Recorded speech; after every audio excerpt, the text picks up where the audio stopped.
everybody. Hi, everybody. How's it going? How's it going? Hello. Hello. Oh my goodness. I missed yous. I missed yous. How's everybody been? How's everybody been doing? Yeah, we're just kind of like in the void tonight. I hope that's okay. That's the mood. It's not the mood. It's just it is where we are. I'm Miss Frizzle. I'm taking you on a field trip to outer space. That's all. That's all. There's nothing too dark and too scary about space. It's actually quite fun. Hi everybody. My apologies for falling asleep and just not waking up yesterday. I felt so bad about that. But big thanks to Raze for just kind of giving everybody a heads up, because I had communicated to him like a little bit yesterday. So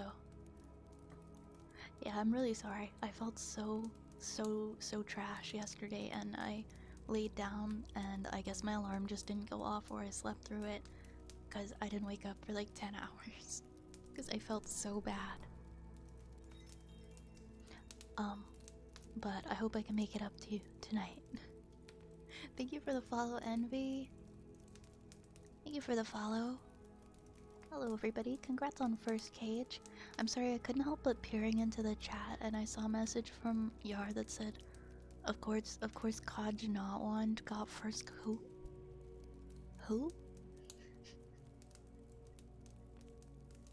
You gotta wake up pretty early in the apothecary to pull one over on him. Okay, I think he's got a record lead on firsts. Welcome in Yar, welcome in Sabi, welcome in Ofat, and Cage, and Raneric, and Nick. Yeah, apothecary is great, thanks. I felt like it suited us very well. Hi Zen. Hi Superman. Hi Laugh. Hi Jackson. How are y'all doing? I see we got a big bunny redeem. Usually when we're in outer space, I like to put him... He's a planet, he's got his own gravitational pull. I like to just put him... He could be way out there. He could be way out there. He could be like a little guy, little planet. Or he could be a big planet. If you make him small enough, it almost looks like maybe he's a star or something. Maybe he's a star. And I kind of like the thought of that too. Where did mod view go? Did I close mod view by accident? That's not good. I like to watch the stream in mod view, so I can see what's happening. There we go, that makes more sense. Now I can actually see.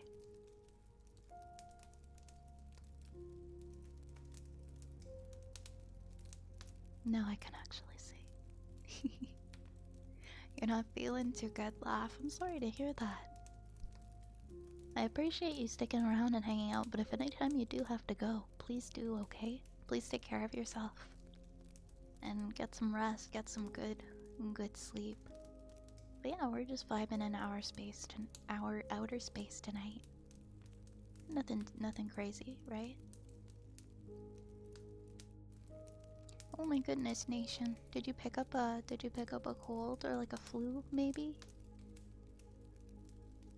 Hopefully not. The flu is pretty gnarly. Yeah, I think you need big boy sleep too. I think you need that, and you need a big bath. A big hot bath. For like 2 hours. Maybe not 2 hours. I feel like 2 hours is too long to have a bath. Maybe like an hour. I did need it. I did need it. Hi, broken NPC. That's the dream. That's the dream, right? Having a bed as big as the room. And the door opens out so that you don't lose any space. Imagine just having that, or like a conversation pit. Just something you can sleep in that's really big. Yeah, Planet Scrunkle. I should get like a little asset for him where it's just like a Saturn ring going around him. Hi, Wolf. Hi, Wolf. I'm sorry, there's no soup yet. I'll let you guys know when I have the soup. When I have the soup back. Hi, Ato. Doing work in the rain. That's awful. I'm sorry. Thank you for the hydrate laugh. I'm gonna have that right now, actually.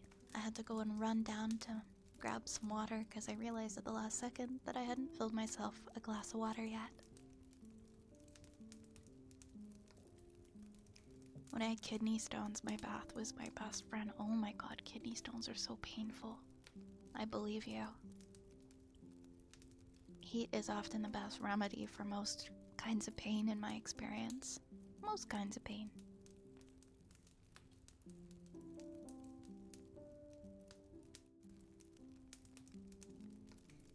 Yeah, warm baths can be...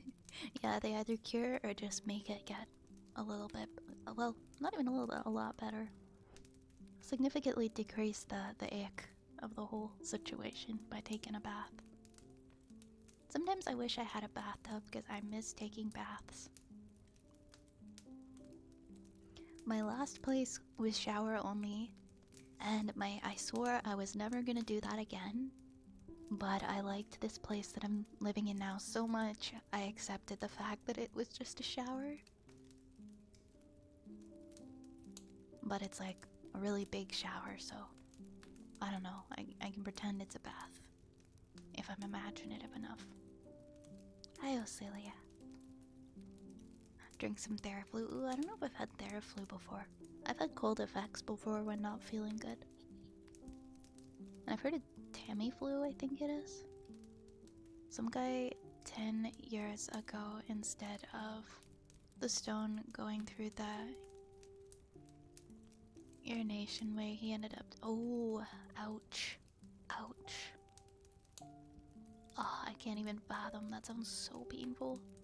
Since I'm still learning English, what is kidney? Kidney, it's it filters the fluids that you drink so that you can pee real good. It's the organ that's associated with peeing, like liquid. I feel like I said that in a bad, weird way, but if your kidneys don't work, then you're not gonna have a good time.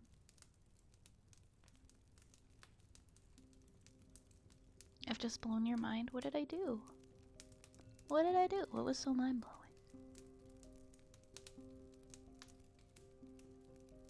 Yeah, it's the organs there above your hips. There's two of them.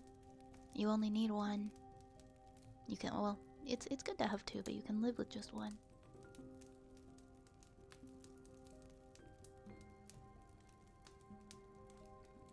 I didn't know the difference between bath and shower. Most baths have a shower built into them, but not all showers have a bath built into them, so I don't know. Maybe I'll have a bath in the future. But I've gotten pretty comfortable with my shower, so I don't mind too much. And if I'm really not feeling good, I can always sit in the shower too. With the hot water, I have one of those rain shower heads, but I feel like they're really overhyped because there isn't much water pressure when you're sitting under a rain shower head. There's that, and then there's like a hose as well, so you can get the water from the shower head, and then also the water from the hose, so you can have two. And that's the thing that has the higher pressure.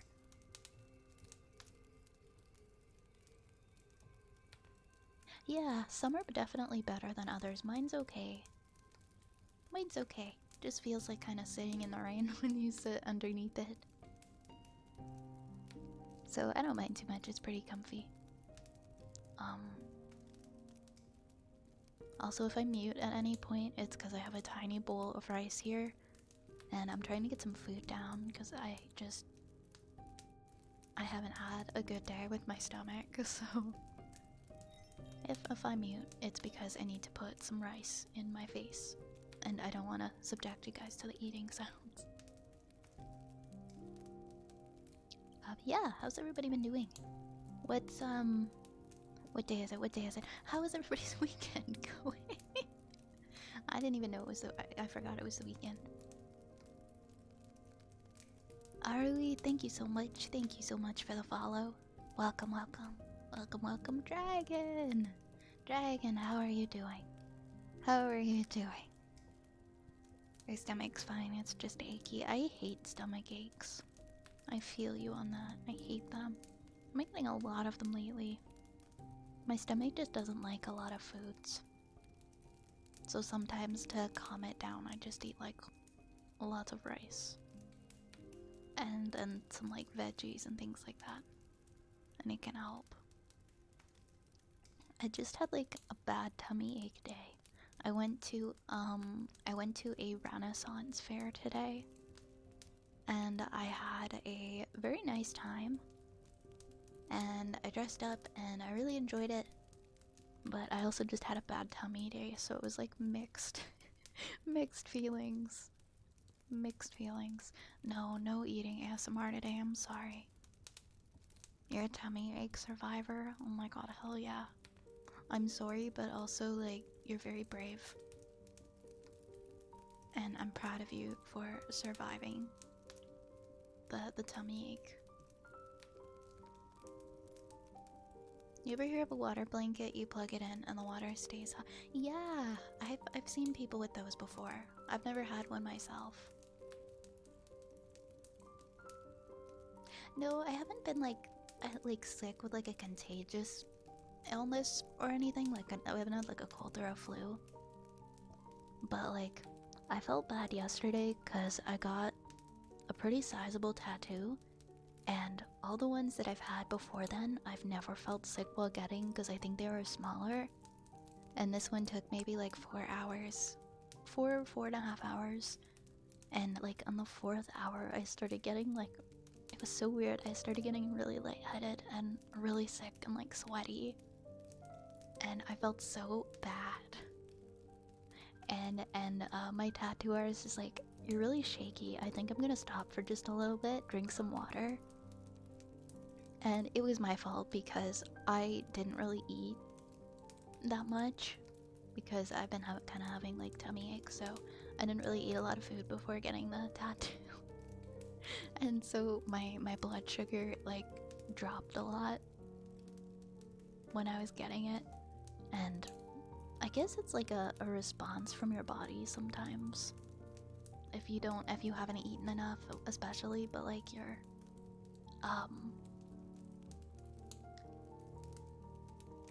blood sugar can, I guess, drop a little bit, and then the response to the stress, like your body's response to the stress and like the pain, it can make you kind of dizzy and lightheaded.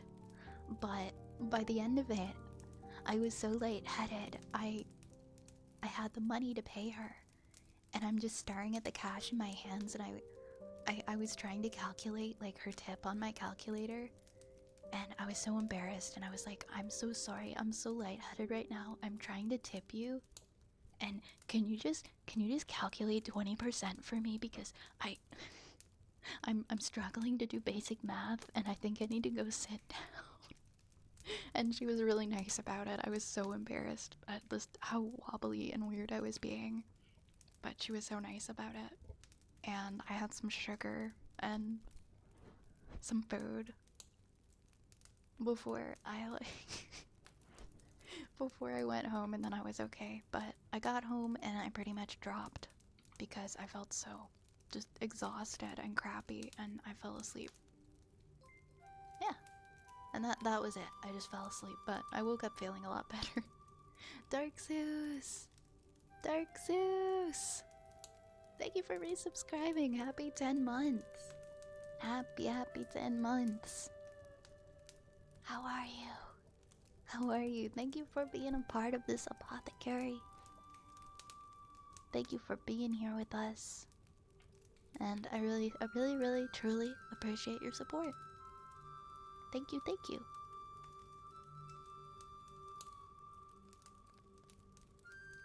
Thank you, thank you.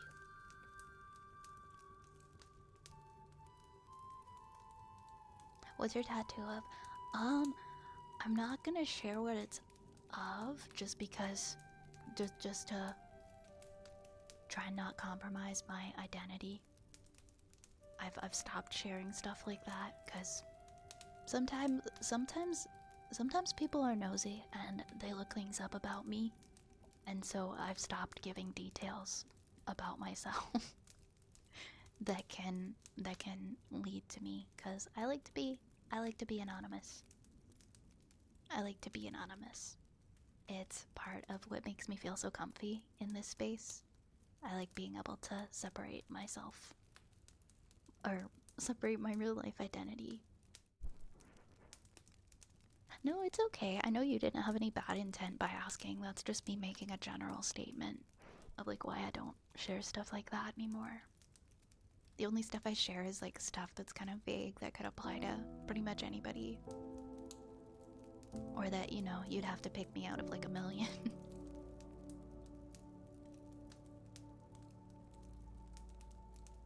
Yeah, I've heard tattoo flu is a thing. Yeah, I know some people can get kind of sick too, like people who have allergies and stuff. This is like, yeah, I've gotten ones before from the same person, so I was like, yeah, let's do it. We'll do it again. It's gonna be great. Oh, never mind. Yeah, it's good to have a lot of sugar in case your blood sugar drops. And I was just a dummy. But, you know, you learn, right? Is that not a thing in the US? Like, or at least, I thought it was like a universal thing to tip for tattoos. I know people are like very here and there when it comes to tipping on like specific things, but I always thought for like tattoo artists. Especially because like they're working out of a studio and not all the money goes to them. And you're usually like their only work of the day.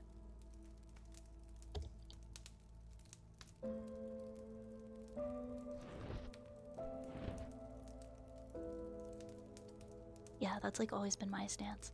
Like, okay, if I go to like if I go to the bakery, for example, and I say I'd like that loaf of bread that's sitting right there, and they put it in a bag for me, and they hand it to me over the counter, and I get the machine and it says, "Would you like to tip?"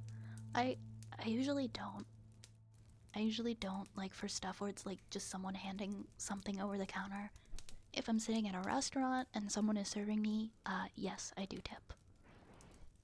Sometimes, like at convenience stores now, you'll literally go to a convenience store and it's like, hello, can we have a 25% tip because you bought your batteries here? It's gotten like really out of control. But services like for tattooing, especially, like, I always will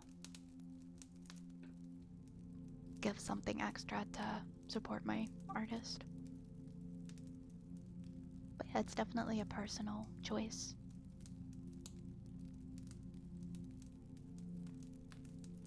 Yeah, I am feeling better. I'm feeling better, Dragon. Don't worry. I'm doing okay. Oh my god, and I'm happy to have answered your question yesterday. Not gonna lie, I had to think about it. I was like, do we still accept those here? Is that still a thing? Because I haven't seen them for so long, but... And no, it wasn't a stupid question at all. Hey, Sarbamba. Hey, Sarbamba. Doing good. I just got some homework to finish up and then I can relax. How are you doing? Well, good luck on your homework. I'm doing pretty good. Things are looking up for me, and I've been in pretty good spirits. Thank you for the hydrate cage. Oh man, should I have gotten like a space helmet asset for this scene? I mean, I need to make like a thing where there's rats floating around in little space helmets in the background. Imagine I just got like a cheeseburger tattoo. Imagine it was just a cheeseburger.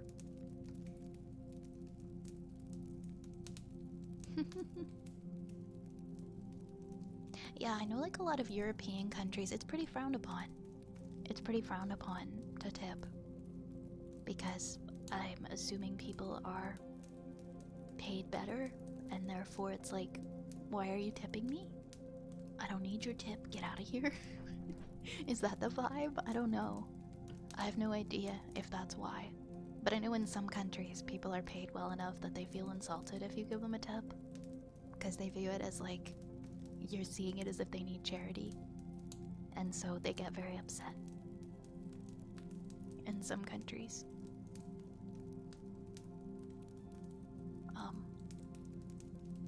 Thank you for the follow, Vanilla Noise. I like that. I like that username.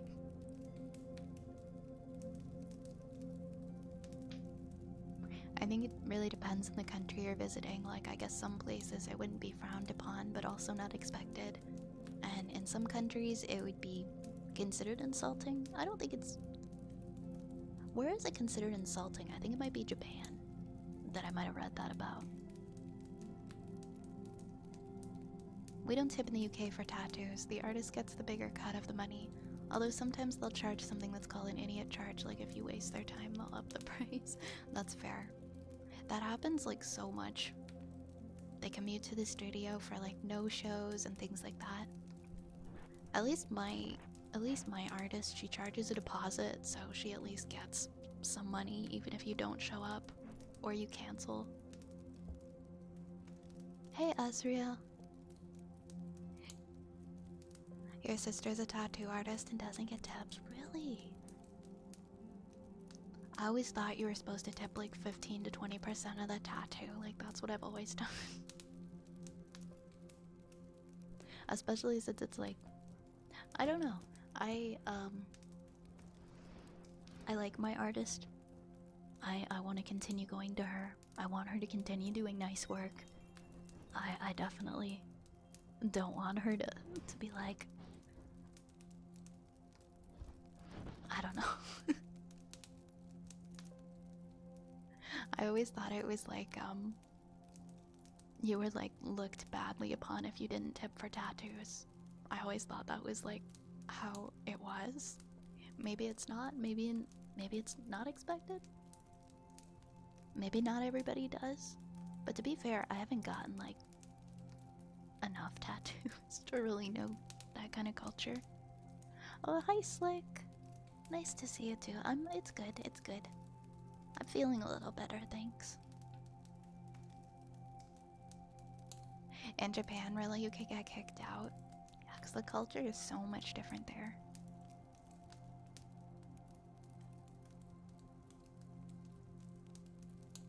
Thanks for the follow, CyberRay. Yeah, UK, I would expect there to be different standards. Not in Japan, they just don't understand why you're giving them more money, and they're really sweet giving it back. Like, no, you are. That's so sweet. No, you already paid me already. Stop it.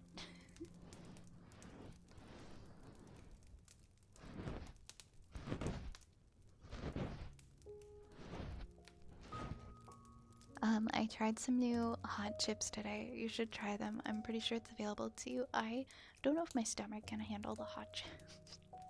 What are they called though? They're not really hot, but they have a kick like buffalo flavored Cheetos. Hey, I'll try any flavor of Cheeto. Just maybe not today and maybe not tomorrow either, but maybe once my stomach feels a little better. I have to be super careful with the food that I eat because I don't have a gallbladder. It was taken out when I had surgery, and so it is hard for me to digest certain kinds of foods. So I have to be kind of careful with what I eat, or else I get like bad stomach aches and don't feel good. I can still eat the food, but it's just better to like eat it in conjunction with stuff that is kind of mild and somewhat healthy. There has to be like a balance. So it's partially why I stay away from like some kinds of food, because my body will get mad. Okay, thank you for the follow. Thank you for the follow. Welcome on in. Yeah, anything Cheetos, I'm always happy to try.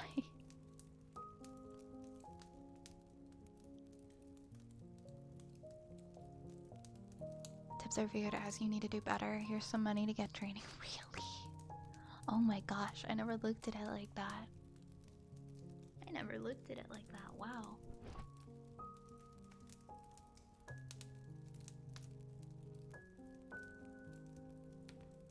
Yeah, that's fair. Sometimes take a break from the hot stuff. I think as we get older, like our stomachs just aren't like what they used to be. And I don't know, man. Sometimes I miss when I was a kid and I could just eat like McDonald's cheeseburgers and a bunch of junk food and suffer zero repercussions. Because I'm an adult and that is so not the case. That is so not the case anymore. I have to decide when I am picking out food to eat, like, is it actually worth it? Is it actually worth the pain that this food will cause?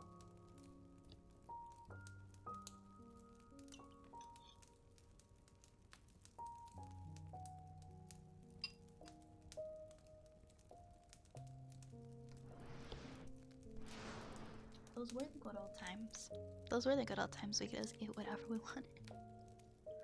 Okay, I'm just gonna have some water.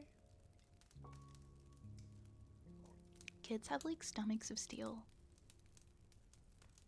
If anybody asked me like if there's one thing I could say that I miss about like being a kid, I would say just having a gut made out of steel that could eat anything.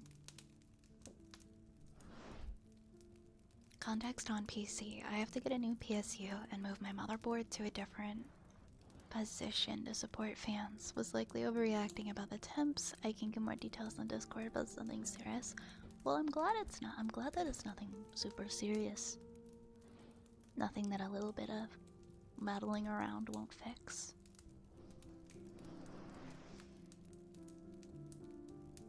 I'm glad. I'm glad that you figured it out. So it'll be up and running in no time then, huh? Yeah, 3 things of Pocky sticks. Heck yeah, let's go. I love Pocky.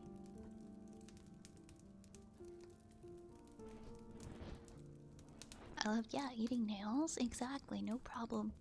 No problem. I could eat batteries and nails and all kinds of stuff as a kid, and there was no problem with it. It was easy.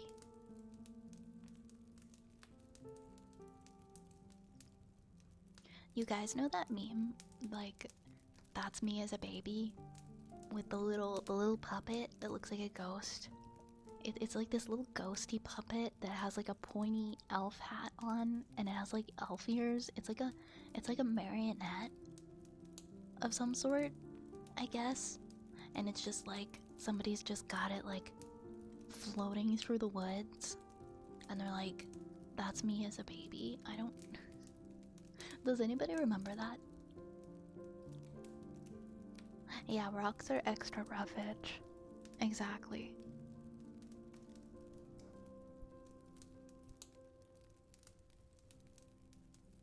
Yeah, maybe better to save for tomorrow. No! Your friend squeezed out the battery. That's terrible. That sounds like what I... That sounds like what I did as a kid. When I chewed on the batteries in the spare battery drawer. Thank you for the hydrate, Taco. Nobody remembers me as a baby. The me as a baby thing, dang it.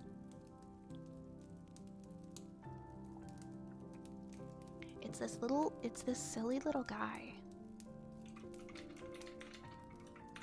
And it's like, hold on.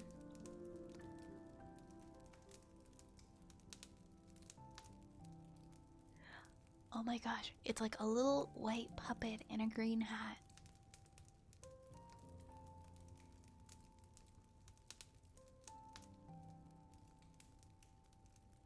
And it was like this big joke where people would take this video and they would show it to young children and tell them that this little puppet was actually them as a baby. And I don't know, I guess like I guess like the whole point of it was so that all of these kids are gonna grow up with the same collective memory. Like, wait, no, that's me as a baby. What are you talking about?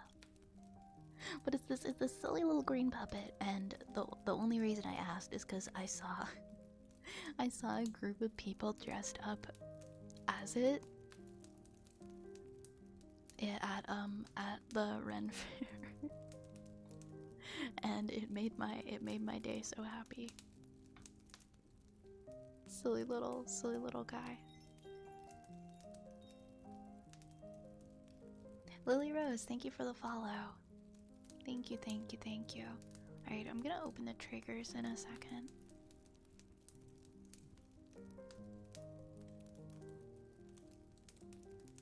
Hi, Obsidian Healer. Good night, Slick. Good night, Slick.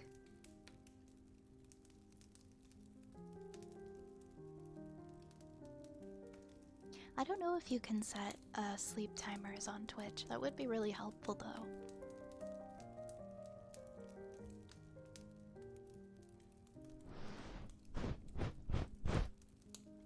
Alright, guys, I am going to unpause the queue for anyone who wants to add anything to the queue.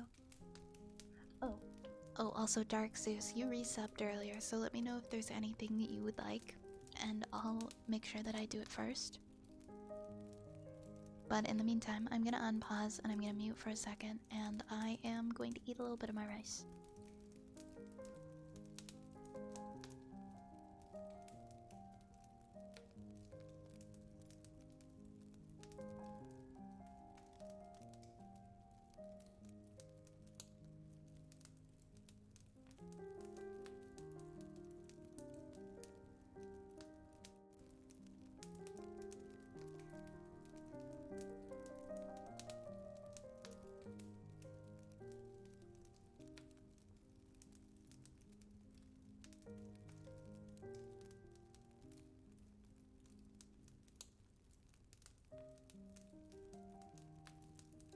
Okay.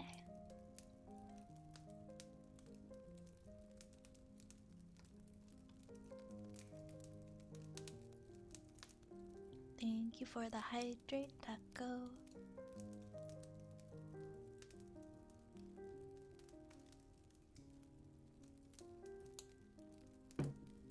Oops.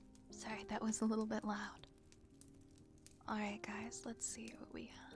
Yes, drink some water, Dragon. Please drink some water. Be responsible. Hydrate. I didn't drink much water today, so I'm trying to get it all down tonight before I go to bed. I drank lemonade, which had some water in it.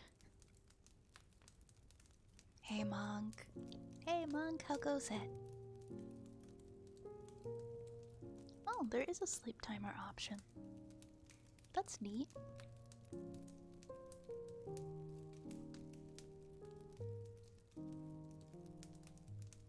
Alright, we're gonna start with... Hold on, I'm gonna scroll. Make sure I didn't miss anything.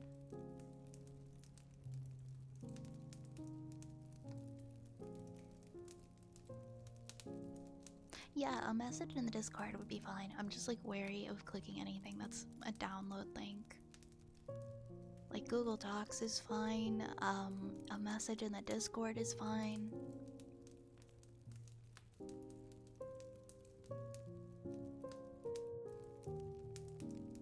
Had your last day of work today before changing jobs. Oh, that's exciting. Are you nervous?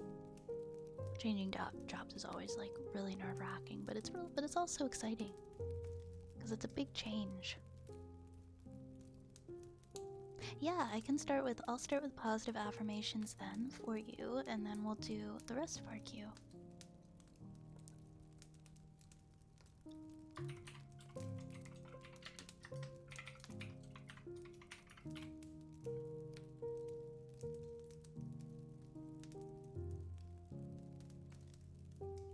And I'm also gonna pause the queue because I don't want to let it get to 10.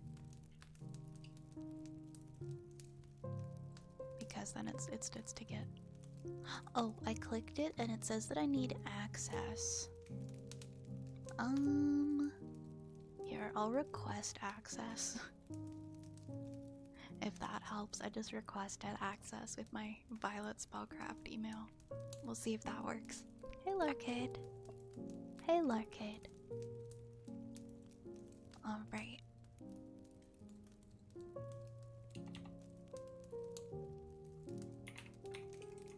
Give me 1 second here.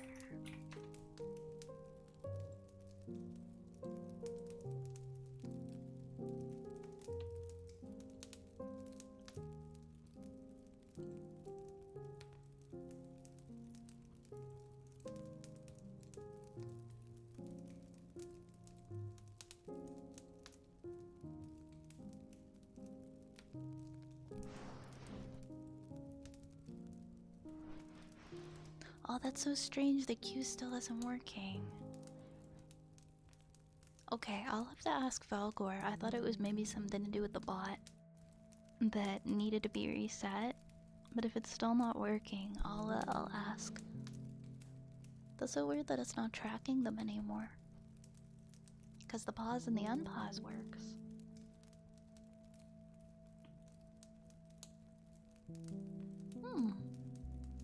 Strange. Very, very strange.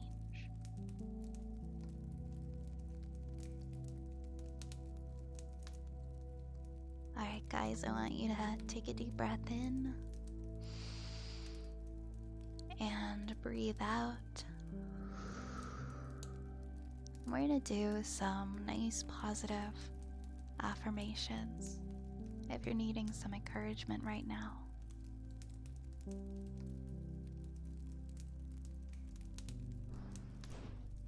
You are doing absolutely amazing. You are doing such a good job.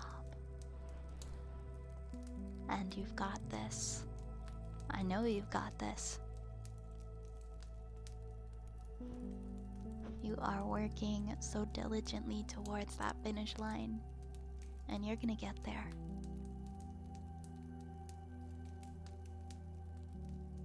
I know sometimes you can feel overwhelmed or burnt out, but just remember when you feel like that you can do hard things. You are capable, and you are strong, and I believe in you,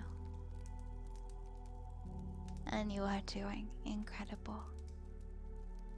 I believe in you and your potential and the possibilities that you carry with you. You are an absolute powerhouse.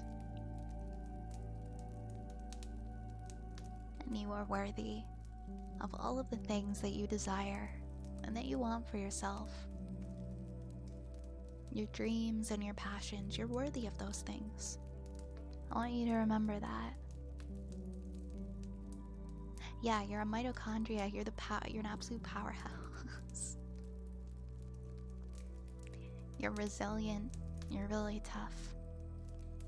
And even if something gets thrown at you that's a bigger challenge than you're used to, you're resilient. And you can do it. And you are going to accomplish everything that you need to do today.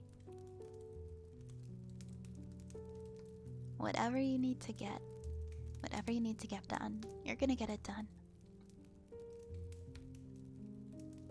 Okay? You're doing a great job. You're doing an amazing, amazing job. And you're capable of getting your work done and prioritizing your own well-being. I know you can do it. You are loved. And you are worthy. And I want you to just trust in yourself that you're heading in the right direction. And I hope that this can affirm you of your path and your choices. Because where you are right now, You're right where you're meant to be at this moment. That doesn't mean that where you're at this moment is where you're always going to be.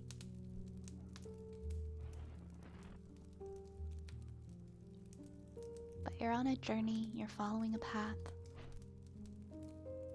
and you're gonna see it through. You're gonna get there. You are safe. You are supported. And we care about you. And we want you to take good care of yourself. Remember, you are in control of your life. And you are creating your own opportunities. And you're doing amazing. You're doing absolutely amazing.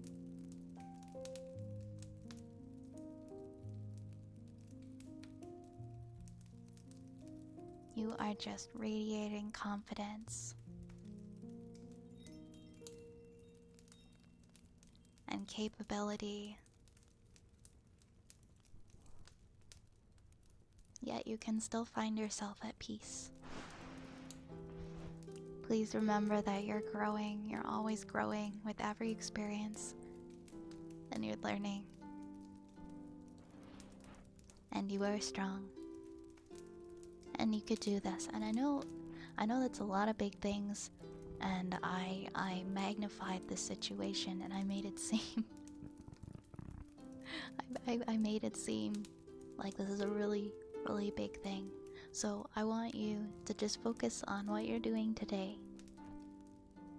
Just focus on what you need to get done today, because that's all a part of that big picture and that path that you're on. You just gotta cut it up in like little digestible bits. And you do your best today, and you do your best every day, and you will get there. Okay? You can do it. I believe in you, and I'm really proud of you.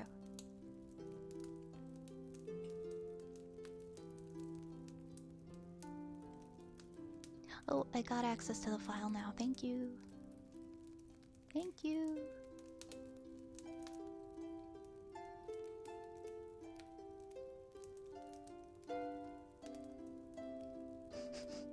Hi, Raze. Hi, Raze. You got a sunburn today. Oh no, not the sunburn. Put on some like nice calamine lotion. Jonosaurus, welcome to the apothecary. I hope you're doing well. Thank you for popping in. It's called Autumn Crisp. I'm a breakfast cereal. Oh no. I just got jump scared by that Smile horror movie ad. Okay, I've been saying this for a long time. Twitch really needs to find a way to tune its ads to be appropriate for the content that's being viewed. Can't we have some like sleep aid ads on ASMR? And some horror movie ads on people who are playing like horror games or action games and things like that. Calamari lotion. No, ew, not calamari lotion. That sounds gross. Ew. Put some like aloe vera or something. Leave them in the sun for a bit and it'll happen. Yeah, assign ads by the streamer's listed tags. I feel like people would hate ads so much less, especially in the ASMR category, if they could at least be something comfy. Like the Casper sleep mattress, the Casper mattress ads, or some other kind of like sleep aid content.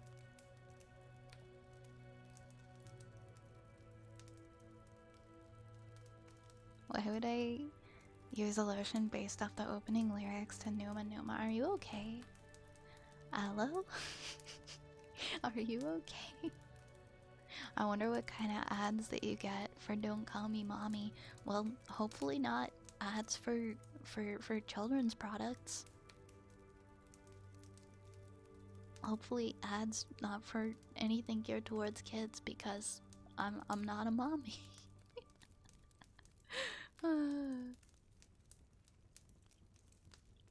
Yeah, Audible ads or the nice mattress ads. I know that Twitch has a bit of a feedback forum where people can suggest things and then people upvote it. I wonder if that's been done yet. Oh god, Azrael. You imagine? Nothing better than watching ASMR and a random ad comes on at 1000% volume for no reason. I know you could get an ad for like the Knuckles the Hedgehog or some just really aggressive, aggressively voiced ad for like an upcoming TV series. Hello Zapple. Hello Zapple. Hi. Welcome, welcome. Eggman the musical. Can we at least get ads for things that are like funny? If they gotta do it to us, can they be funny ads? What are globes? Globes.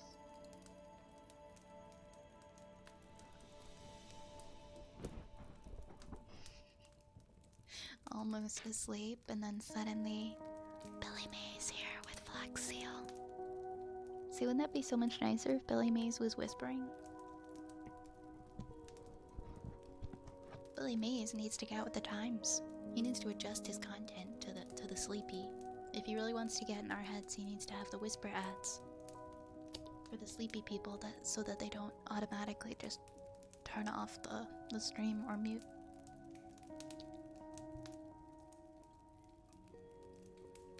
Starting hangry. Wait 1 sec, guys. I need another bite of my rice. Is Billy Mays dead? What?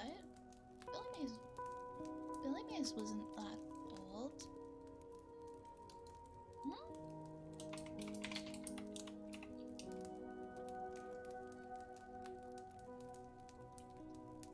Then he should be really cool.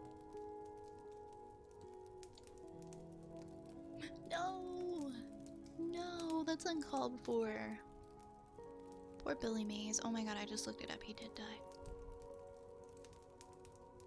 Oh my god, he was only 50 years old.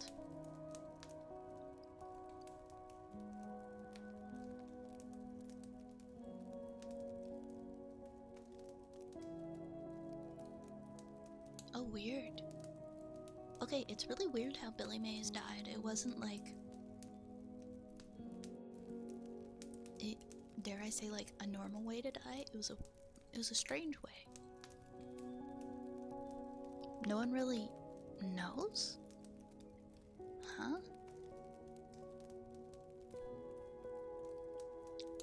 Hold on. Okay. There's like assumptions.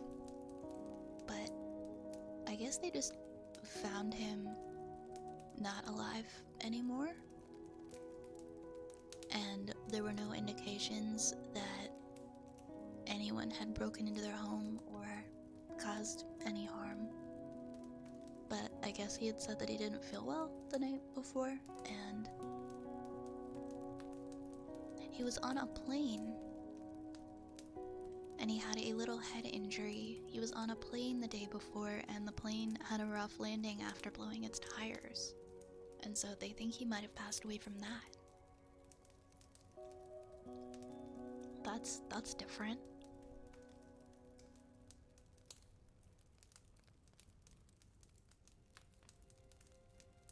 But he also had, okay, he had like some... We don't know. We don't know. There's a lot of like speculations.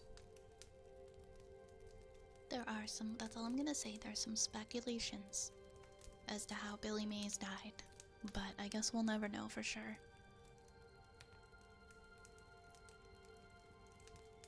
I'm sorry, Billy Mays. I didn't know you were dead when I said what I said earlier. Please forgive me. I get ads about joining the military on the regular. Why? Neither the stream the ad is on nor me myself have anything to do with the military. I guess if you're like in the age bracket to join the military, they throw it towards anyone.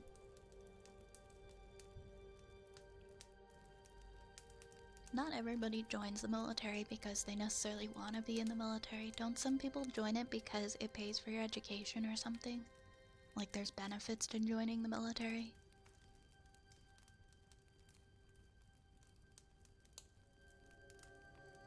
Flex Tape 2.0, put it on your what? Put it on your what?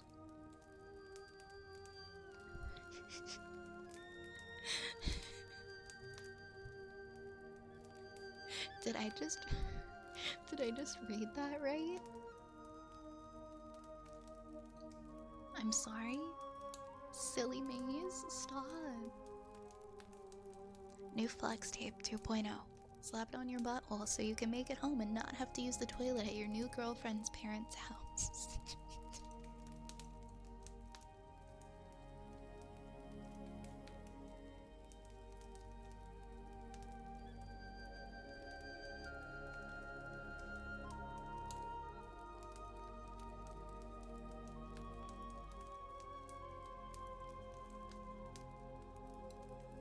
Okay, give me 1 second. I need some water. Hey, Annie.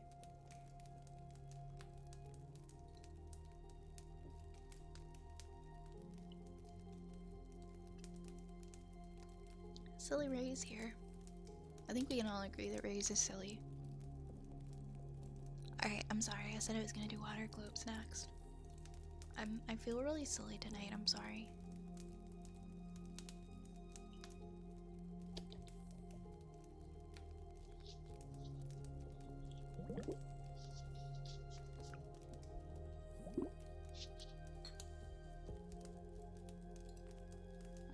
Do we have audio here? No, we don't. Hold on.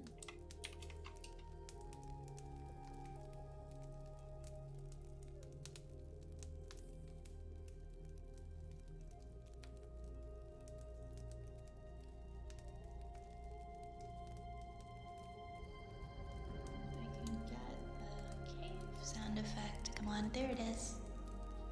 There it is.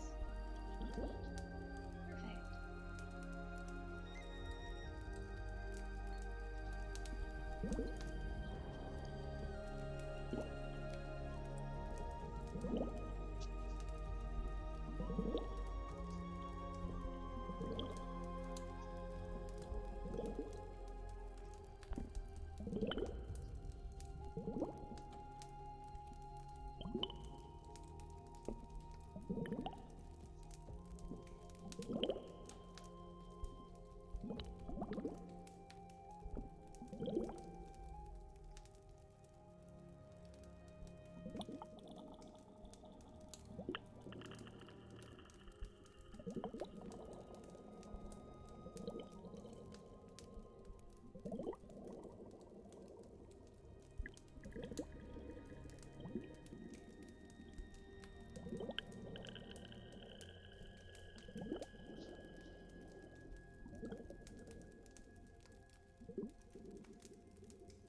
Good night, Raze.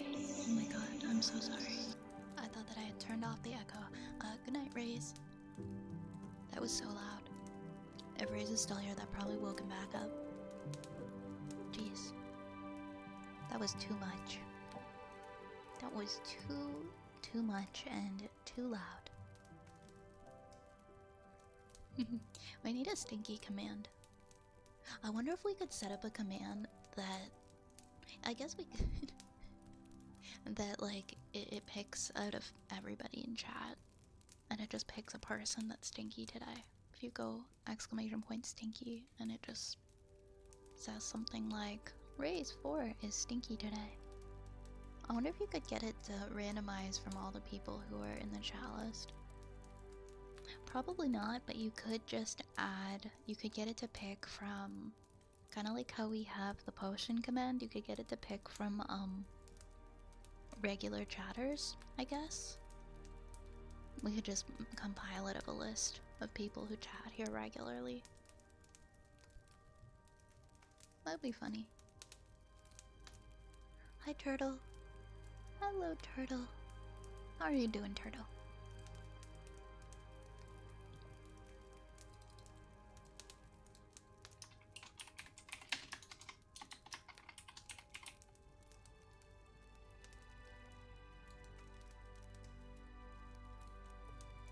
I've seen a command in other streamers' chat.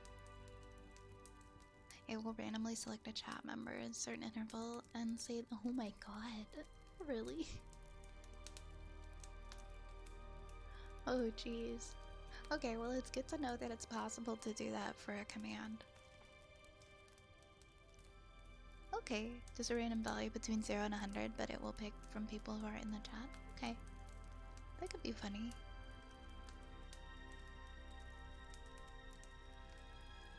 Good to know. Good to know. Let's do our mouth pops so we can move along in the queue a little bit.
into some nice ear scratches.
Sorry, I bumped my bowl. Sorry, guys.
Thank you for the follow, Project. Thank you so much.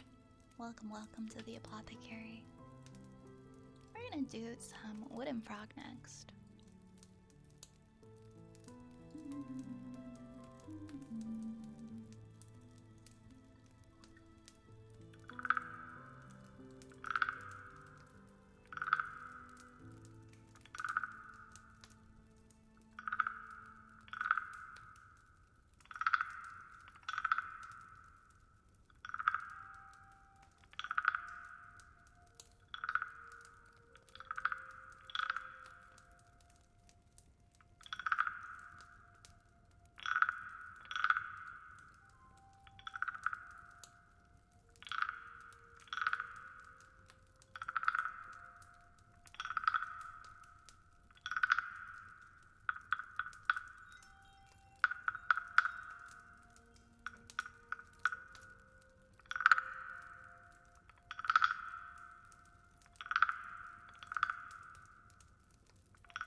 Okay. Next, we've got a story time for Zen. It's called Jim Button. I think this might be an original story. You can correct me if I'm wrong. Hi Spencer. Good evening, good evening. I hope that you're well as well. Oh, okay. I'm just used to stuff in Google Docs being original stories, so that might be why. No worries, no worries. I think his Turtle and Cage send me stuff to read for stream through Google Docs that they've made.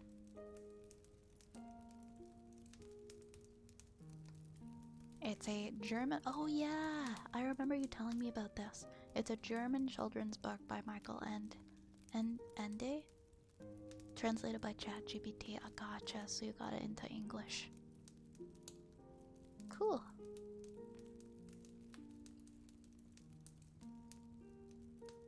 Ende, that's how you say it.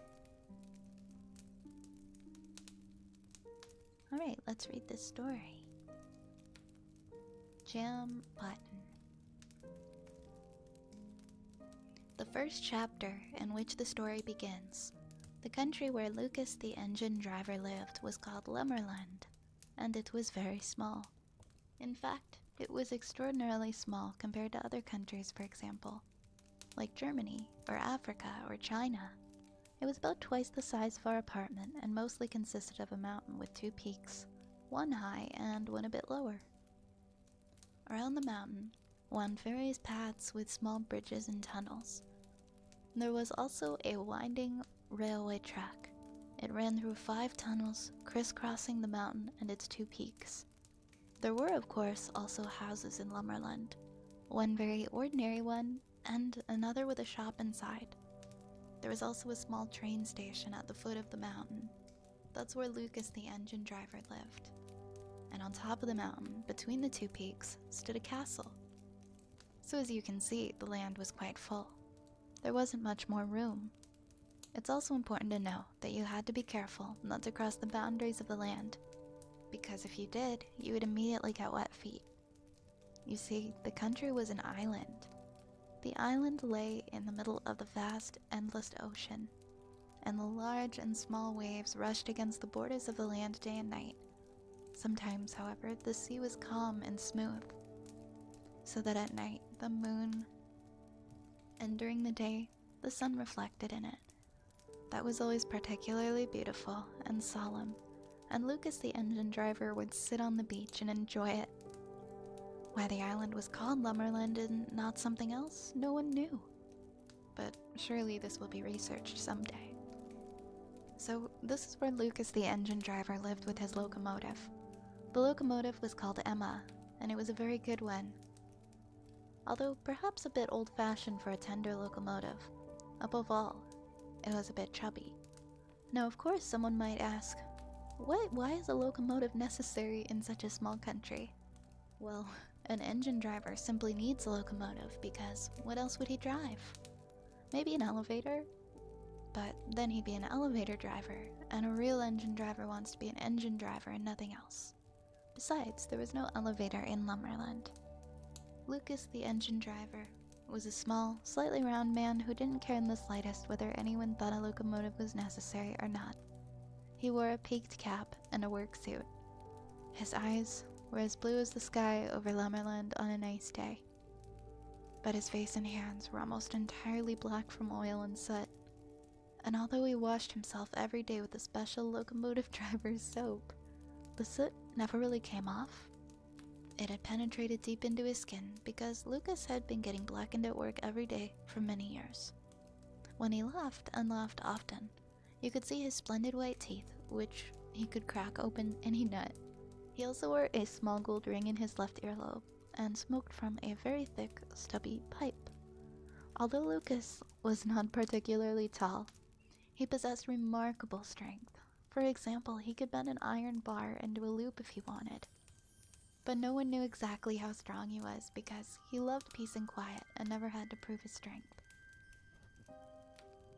Incidentally, he was also an artist, specifically in spitting. He could aim so precisely that he could extinguish a burning match from 3.5 meters away.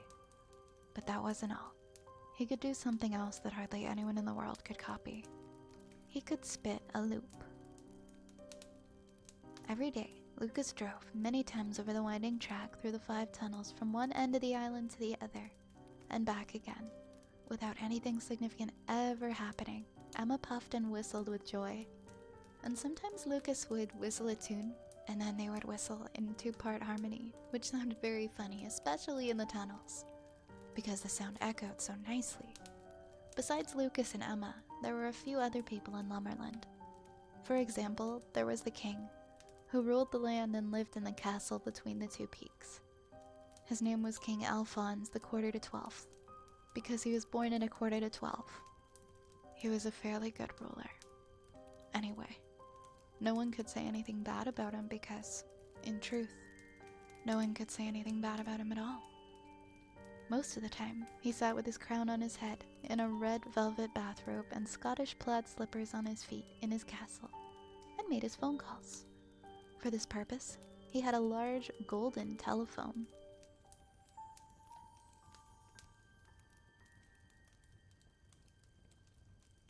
King Alphonse the Quarter to 12th had 2 subjects, including Lucas, who wasn't really a subject but an engine driver.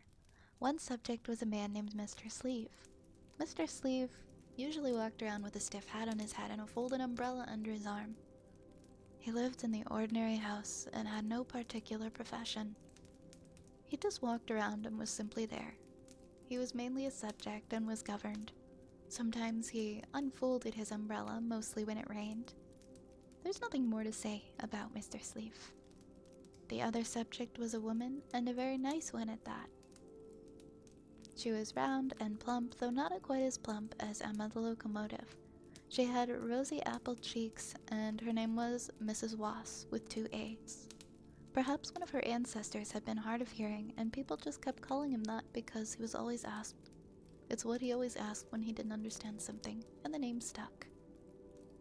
Mrs. Wass lived in the house with the shop, and you could get anything that you might need: chewing gum, newspapers, shoelaces, milk, shoe insoles, butter, spinach, fret saws, sugar, salt, flashlight batteries, pencil sharpeners, wallets shaped like little lederhosen, candy beads, souvenirs, super glue. In short, everything. However, souvenirs were almost never bought because no travelers ever came to Lumberland. Only Mr. Sleeve occasionally bought one. More out of a politeness and because it was cheap, not because he really needed it. He also liked to chat a bit with Mrs. Wass. Oh, by the way, not to forget, you could only see the king on holidays because he had to rule most of the time. But on holidays, he would appear at his window at exactly 11:45 and wave kindly. And then his subjects would cheer and throw their hats in the air, and Lucas would make Emma whistle happily. Afterwards, everyone got vanilla ice cream, and on especially high holidays, strawberry ice cream. The king ordered the ice cream from Mrs. Wass, who was a master at making ice cream. Life was peaceful in Lumberland until one day, and that's where our actual story begins.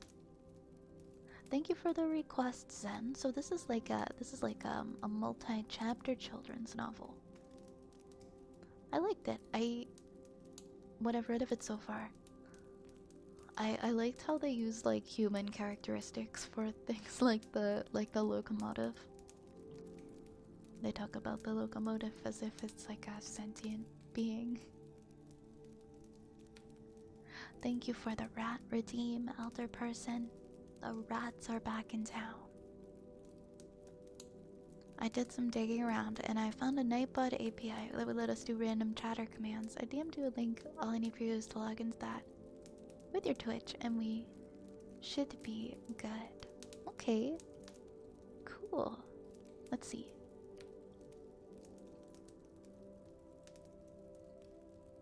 Well, let me do it now. I think I did it. I think I logged in. Thanks, Turtle. Yeah, that would be awesome. We could set up some funny stuff like that. Thank you, Kaneki, for the follow. That was 4 out of 220 pages. It's one of those long children's books. My mom had like these children's books. I know they're still around somewhere, but they're like from the 50s. And they're pretty thick old children's books. And they're very lengthy. And some of them were like a collection of short stories, but I remember some of them like the whole book was just one story.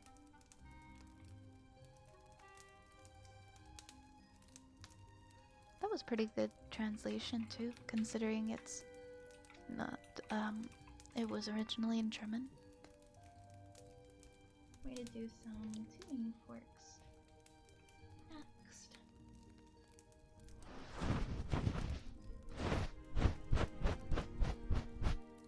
Is it from 1960? Yeah, it was giving me the vibe of like probably somewhere around that era. Oh, no way, it worked.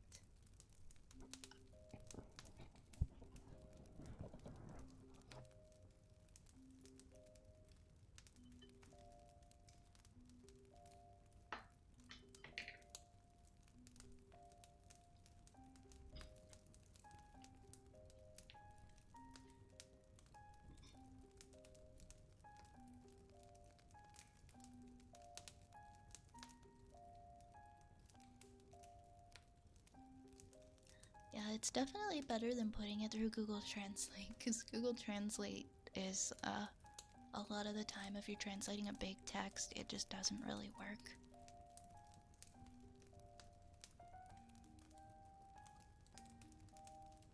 Oh, sweet, it works. Think of the possibilities. We're gonna do some turning forks now. Oops. I promise they'll be quieter than that.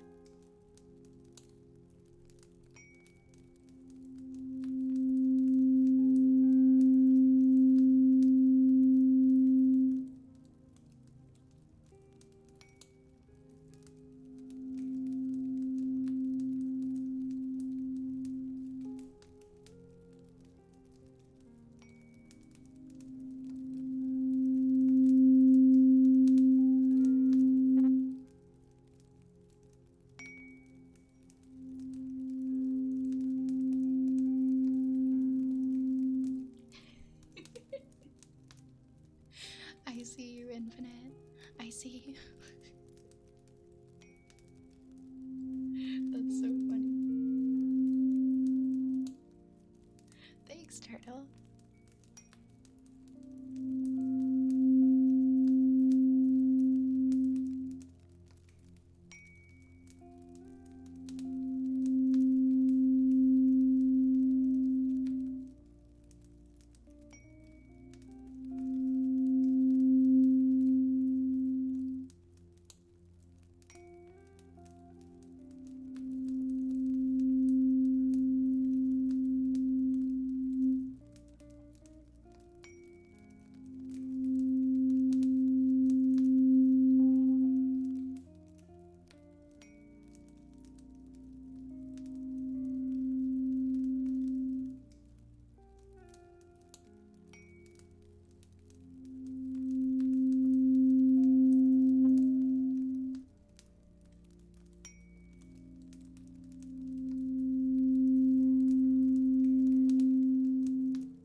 English translation of the book? That's awesome! Yay! Even better. Also, no problem, Cage. I agree, if it was timed, that would be. I think that would make it funnier too, because it would just be like random. Hey, Foxy! Hey, hey, hey, how you doing? How you doing? Welcome, welcome.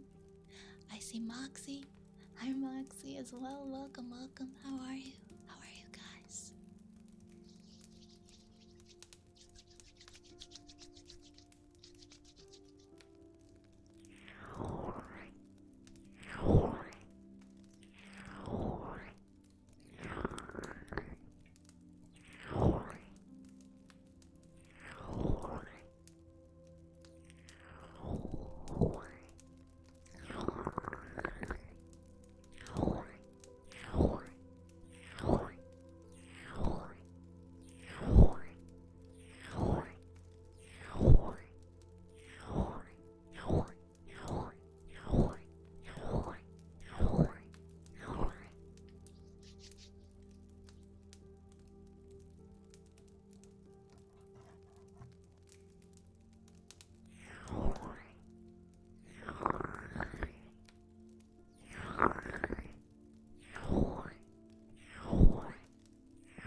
Hey, Dark Sue. Welcome, welcome on in. And, Ake, hello, hello. Thank you for the follow. Hope you enjoy your time here in the apothecary. Thank you again, Turtle, for setting that up. That was really nice of you. I have just completed the queue, so I'm gonna go ahead and unpause the redeems again if you guys want to throw another handful in there.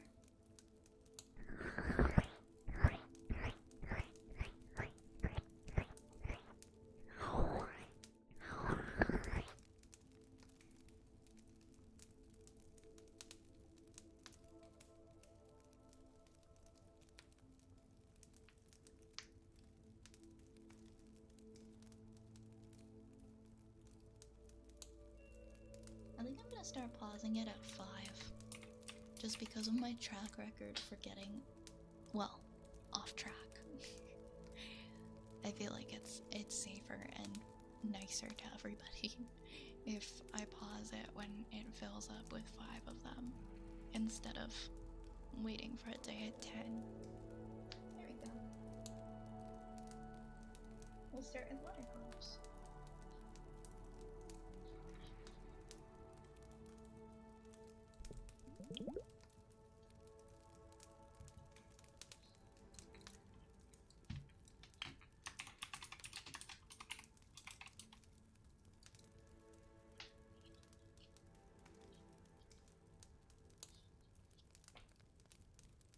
For the head pats.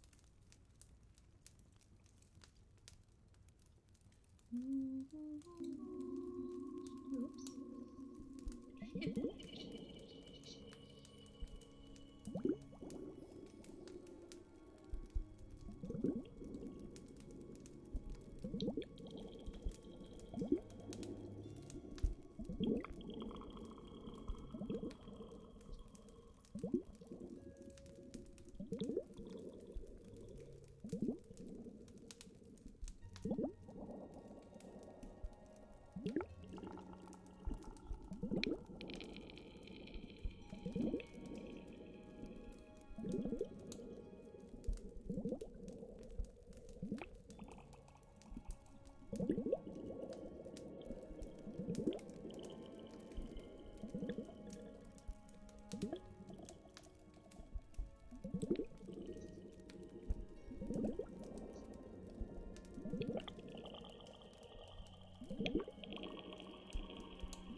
Sylvanas. Yeah, the queue unfortunately still isn't working. I'm gonna find out, hopefully, why in the near future. I'm gonna ask. I think that maybe just the bot might have had a little hiccup, but it's okay. It happens. I am gonna be doing Sniffa next.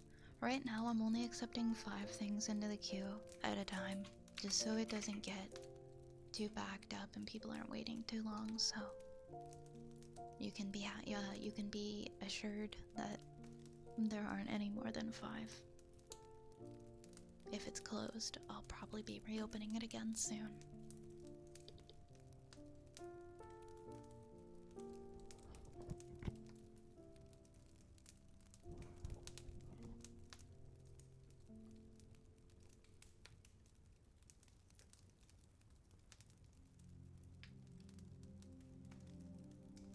Oh, it's a new thing that Turtle just added. Nightbot calls a random person in chat stinky like every 20 minutes. Lord Kate, thank you for the hydrate.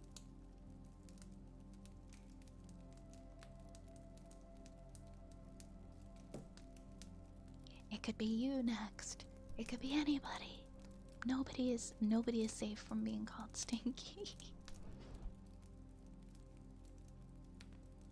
It can happen at any time. It's completely random. Alright. We're gonna do a sniff at next. No, I'm pretty sure it can definitely call you stinky or you're not safe.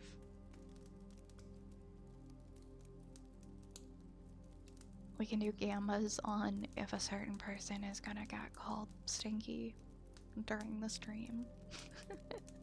Like, will the bot call "You're stinky" before the stream ends? Or something like that.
Wait, can it call me stinky, or am I as the streamer immune to being called stinky? This is something I need to know.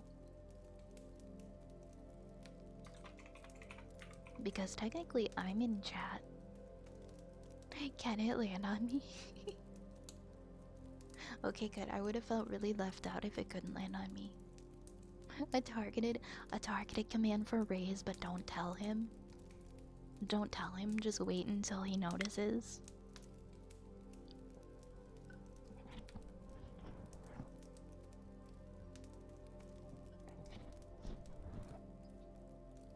Hey, Clone Rex, welcome. Welcome on in.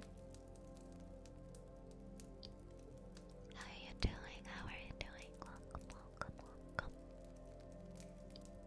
We're gonna do some ear picks next. Woo.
think it's a good command, but I feel like if we make too many of them, it could make it less funny.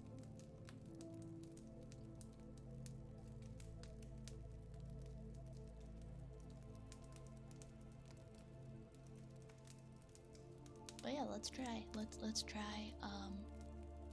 Wait, what are we doing?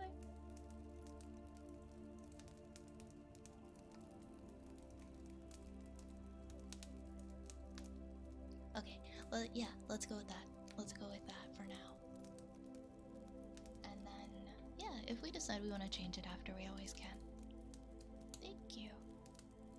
But nobody tell him it's a prank. It's a good prank, okay? Gotta keep it a secret.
hydrate, by the way, Yar. I'm gonna have some water, and then I'm gonna open up the redeems again, and you guys can add some more things.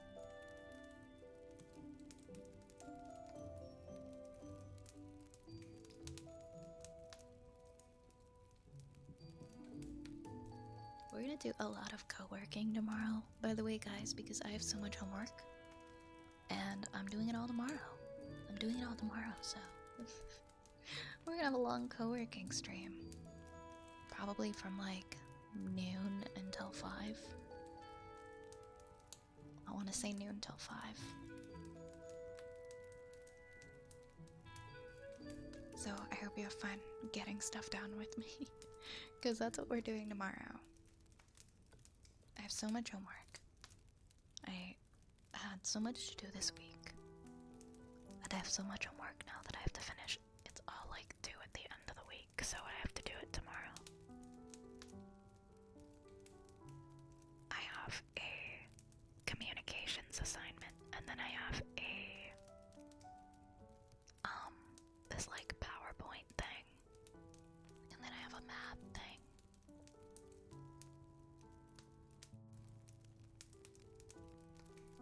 And then I've got like work to do in the evening for my job, and so it's like it might end up being a single stream. It might end up being a single stream tomorrow. It depends on how much I get done, honestly. I feel like I'm gonna say expect it to be a single stream, and if it's not, then it'll be a surprise if I'm on in the evening. Because I've got a lot to finish, but we'll see. We will see what happens. Alright, I'm gonna unpause now.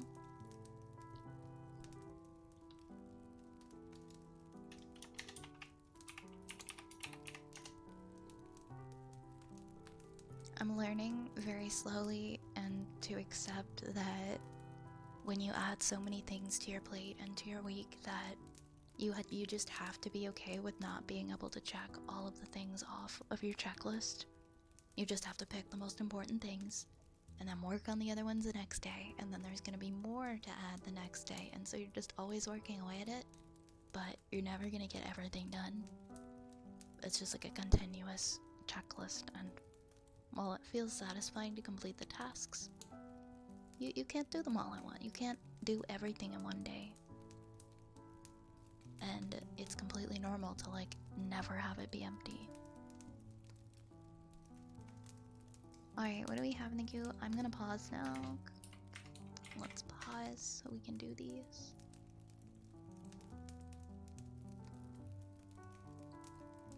Alright, we've got Good Boy for Cage. We're gonna read more story for Sen.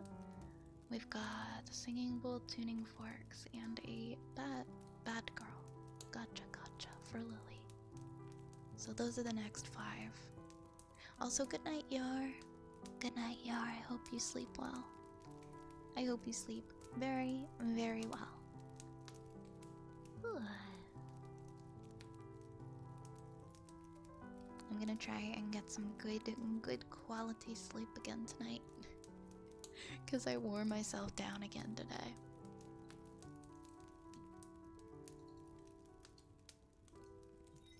Thanks for the follow, Zali.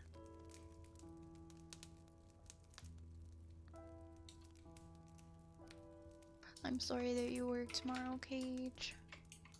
I wish you could be there. But I understand. We're gonna do a good boy for our friend Cage. Good boy.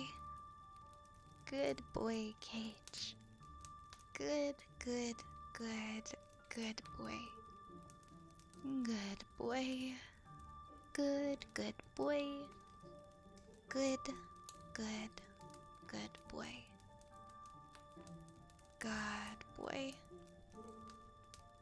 Good boy.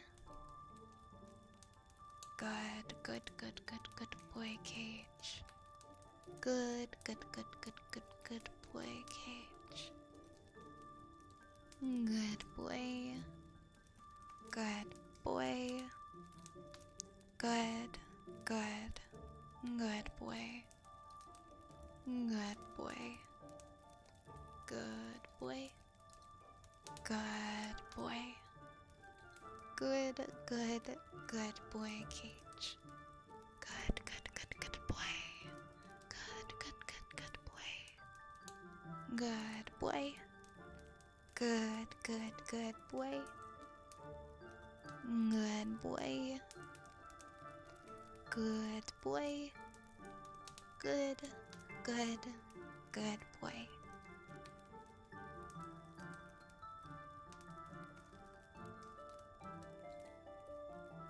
They haven't retransferred you yet? Aw, that's really stinky of them. That's rough. Have they given you a timeline at least of what to expect, or are they just like, you're here now and you're stuck here? Yeah, we're not doing like 10 at a time, we're doing them 5 at a time now, because I feel like that's gonna be nicer for everybody. They're not gonna be waiting as long if we do get like derailed in any sort of way. Having 5 in the queue is much better than having 10, and like that 10th one is just sitting there at the bottom and it ends up not happening for like an hour.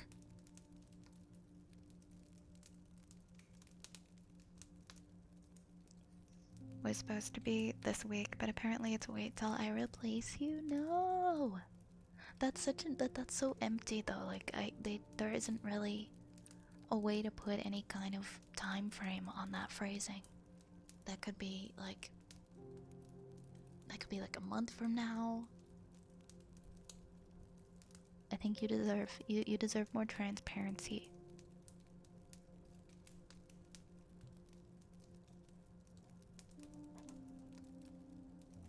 Hey, Mr. Dead. Hey, hey. Hey, hey. Okay. Well, hopefully it'll be soon. I'm hoping so for ya. We're gonna read, I think, half of chapter 2. 1, 2, 3, 4. Yeah, I think doing 4 out of 8 pages is reasonable. I've been pretty good. I've been doing quite well, Mr. Dad. How are you?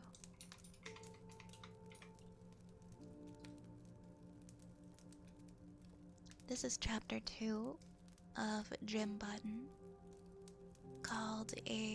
called where a mysterious package arrives. Not serious, mysterious.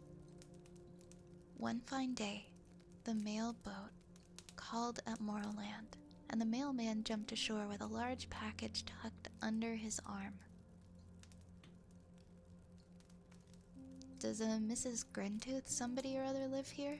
He asked, with an unusually serious expression on his face. Luke looked at Emma. Emma looked at the king's 2 subjects, and even the king himself looked out of the window, though it was neither a holiday nor a quarter to 12. My dear mailman, said the king, feeling almost hurt. For years you've been bringing our letters. You know everybody here, and all of a sudden you ask if a Mrs. Grintooth somebody or other lives here. Pardon me, your majesty, said the mailman. Please read it for yourself. He quickly climbed up the mountainside and handed the package to the king through the palace window. And the way it was addressed, if you want to see, just turn over the page. The king read the address, put on his glasses, and read it again. But it made no difference, so he shook his head. And said to his subjects, "This is really most mysterious, but there it is, in black and white." "What is?" asked Luke. The king, quite confused, puts on his glasses again and said, "Well now, my friends, this is what it says." And he read out the address as well as he could. "A curious address," Mr. Sleeve said when the king had finished. "Yes," cried the mailman indignantly. "Just look at all those mistakes. That's the sort of thing that makes a mailman's life a misery. I wish I knew who had written it." The king turned the package over to look for the name of the sender. "There's only a large 13 on the back," he said, looking helplessly from the mailman to his subjects. "Very strange," said Mr. Sleeve. "Well now, strange if not, Zoraland means only one thing, Morrowland. It follows that one of us must be a Mrs. Grintooth somebody or other." With a sigh of relief, The king took off his glasses and dabbed his brow with his silk handkerchief. "But there's no third floor on the whole island," cried Mrs. Woodsay. "True," said the king. "And there isn't an old street either," said Mr. Sleeve. "True," said the king with a sigh. "And we certainly haven't to number 133, added Luke. "I ought to know, I get around a lot." "Odd, very odd," murmured the king, shaking his head. And all of his subjects shook their heads and murmured, "Odd, very odd." "It might all be a mistake," suggested Luke. But the king replied, "Perhaps it is a mistake, and perhaps it is not a mistake. And if it isn't a mistake, then that means that I have another subject of whom I have never even heard. My word, that's exciting." And in his excitement, he ran straight to his telephone and telephoned non-stop for 3 hours. Meanwhile, his subjects and the mailman decided to make another thorough search of the whole island. They all climbed onto Emma the engine, and off they went. At each stop, Emma whistled for all she was worth, and the passengers got out and shouted, "Mrs. Grintooth, there's a package for you." But there was no reply.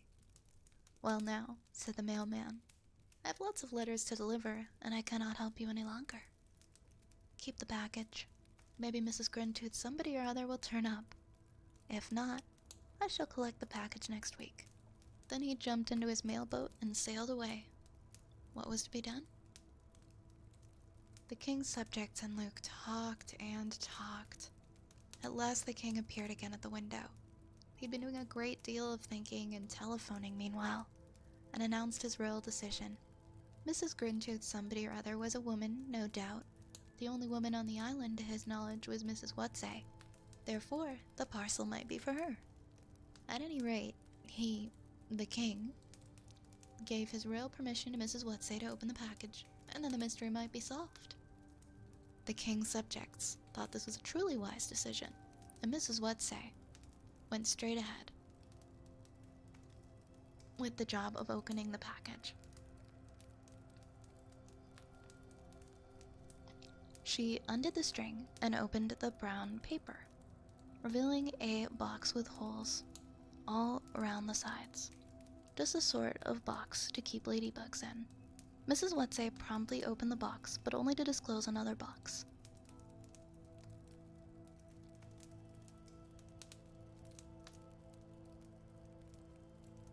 A smaller one. It was also full of air holes and well lined with straw and sawdust. Evidently, there was something breakable inside. Maybe glass, or a radio. But why were there air holes? Quickly, Mrs. Woodsay lifted the lid and found yet another box with small holes all the way around, and this one about the size of a shoebox. Mrs. Woodsay opened it without more ado, and there the box was. A little black baby. It looked bright-eyed at everyone and seemed tremendously glad to be released from its uncomfortable prison. "A baby," they all cried in surprise. "A black baby. Could be a little African boy," suggested Mr. Sleeve with a very clever look. And is that halfway? How many more pages do we have of this? 1, 2, 3, 4. Maybe we will not end it right there, because it's just like they open the box and then it's like, okay. I'll read a little bit more. "Indeed it could," said the king, and put on his glasses. Amazing, quite amazing. And he took his glasses off again. Luke had not said anything up till now, but his face grew more and more angry. Who has ever heard of such a thing? To just pack the poor little fellow in a box? What would have happened if we hadn't opened it? If we should ever catch the rascal who did it, I'll give him such a beating that he'll remember it for the rest of his days, as sure as I am Luke the engine driver. Okay, I'll stop right there.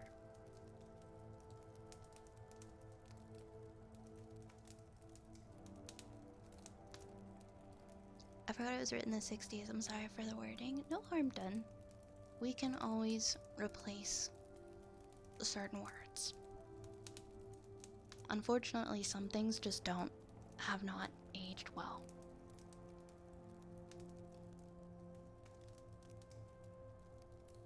But we can always modify stories so that the wording is more appropriate and respectful. Oops. 1 second.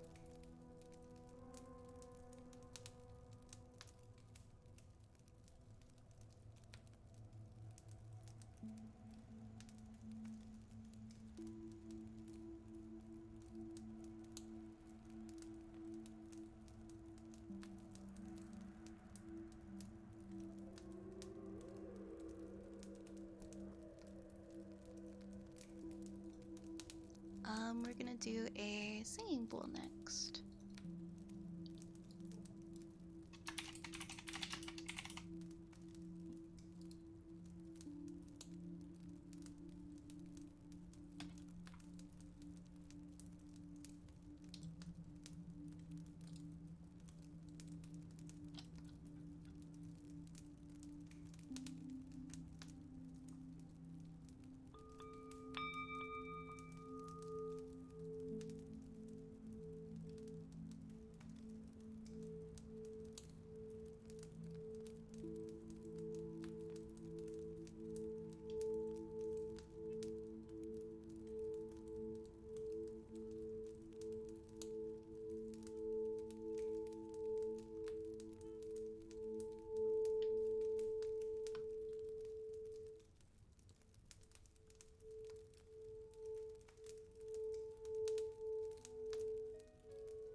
Good night, Zen. I hope you sleep well. Nighty night. Hi, Rune. I'm doing pretty good. How are you? How are you tonight, my friend? Welcome, welcome.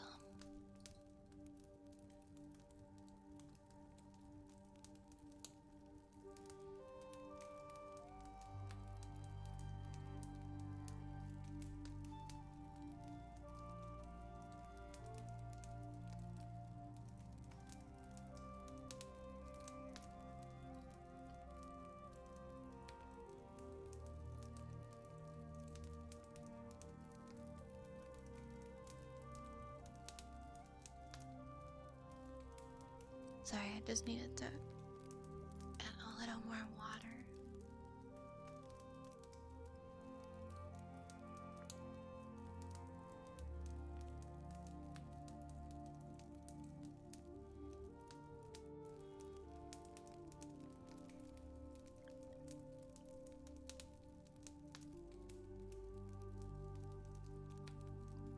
I'm glad you're doing better. Anything new going on? Yeah, there's some exciting things happening. In my life, some things that I'm excited about for sure. Yeah, school's good. I don't even know. I don't even know what's new. I went to a Ren fair today.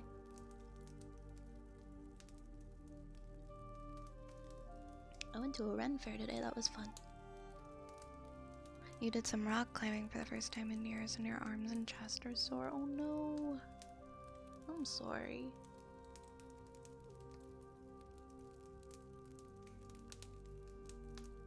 Exercises? Wait, who was asking for exercises? Hold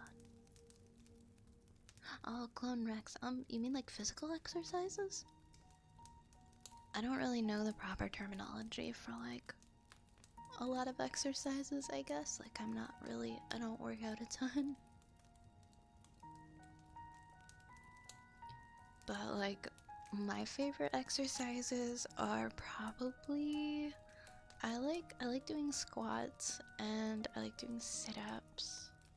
I don't like doing push-ups.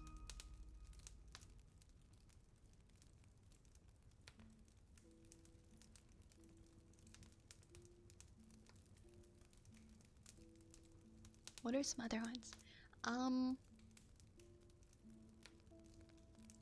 What are the ones where it's like,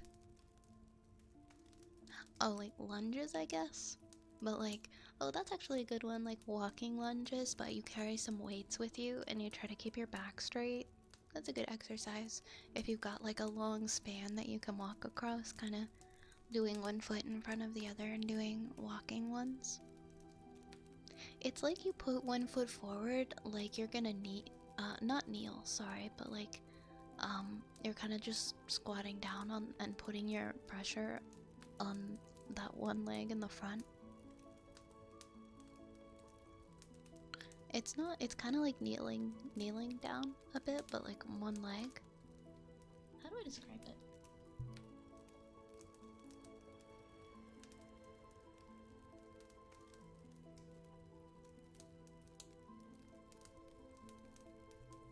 It's like any position of the human body where one leg is positioned forward with the knee bent and the foot flat on the ground, while the other leg is positioned behind.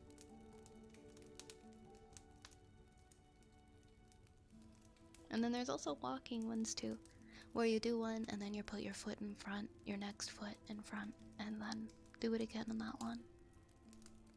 So you step forward with, say, your right leg, and you put all your weight onto your heel, and then right when your foot hits the floor and you're all stable, you bend your right knee,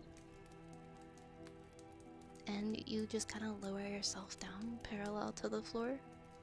And then without moving your right leg, you would move your left foot forward and just kind of repeat the same movement. But that's a good one that I like. How many? If you've never really done them before, I'd say like 15 for like one rep. That might be too little, but I don't know, I start with less when I'm starting, I guess, because I don't exercise a lot.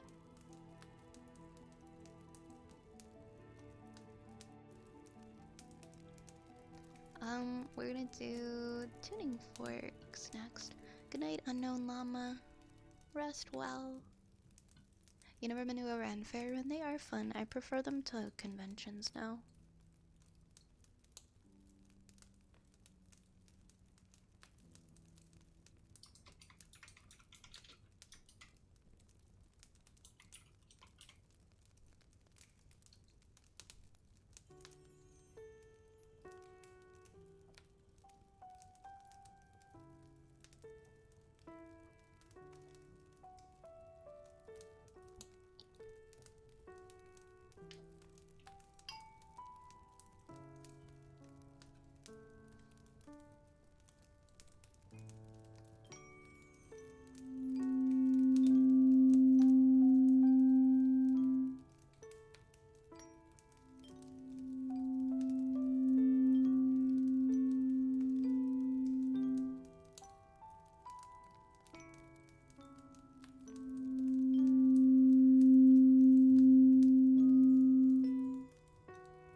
Hey, Rex. No, no problem at all. It happens, it happens. No one is like ever expected to show up at X time, right? I'm happy to see you guys when I see you.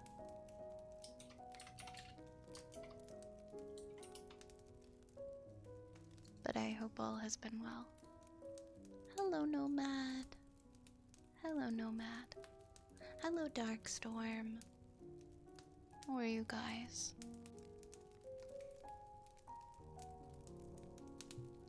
Bad girl, Lily. Bad, bad girl. Bad girl, Lily. Bad girl. Bad, bad, bad girl. You are such a bad girl, Lily. Lily. Bad girl. Bad, bad, bad, bad girl. Bad, bad, bad, bad, bad girl. Bad girl. Bad girl. Bad, bad, bad, bad, bad girl. Bad, bad, bad, bad, bad girl. Bad, bad, bad, bad, bad, bad girl. Bad girl. Bad girl. Bad, bad, bad girl. Alright, guys, what do you say we unpause one more time? We can do 5 more. I can fit 5 more triggers in tonight. Working out is so tough. I'd rather I'd rather do yoga. I like stretching. At least stretching feels good. Raise has been hit. Raise got declared stinky. So stinky.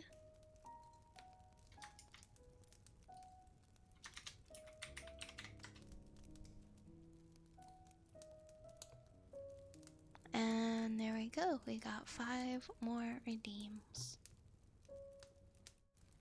Yeah, it looks like it's gonna be a 3-hour stream tonight. So we're still gonna be here for about 20 more minutes. But, yeah.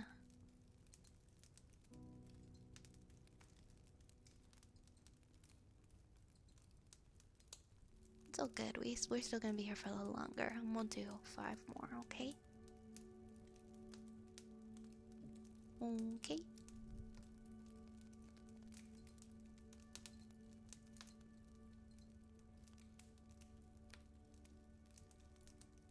I have 500,000 stretches I need to do, and I also still need to see a doctor about my back and find 1,200 more stretches to do.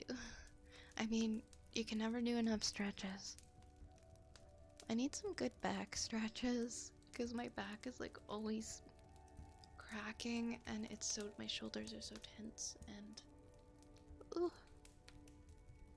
I wish I could like bend myself backwards in like a reverse C shape to completely crack my back. Cause my posture is bad. Hi Abe. Hello Abe. How are you? We're gonna do a good girl for Moxie.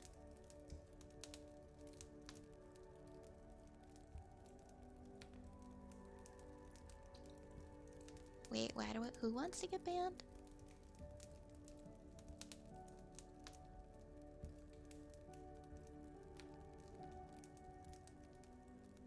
What was said that constitutes something bannable? Hope you're doing good, Abe. Oh, Bane. Bane did something to Batman. Okay, I'm not familiar. Oh, he broke his back over the knee. Oh. That sounds kind of nice, honestly. Can I get in line for that? Anyways. Good girl, Moxie. Good girl. Good girl. Good girl. Good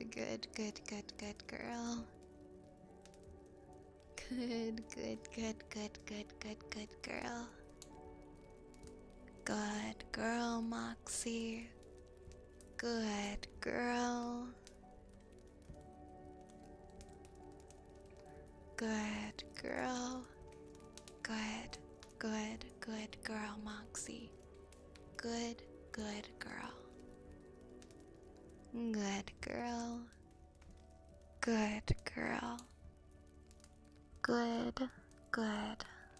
Good girl. Good girl. Good girl. Good girl. Good girl.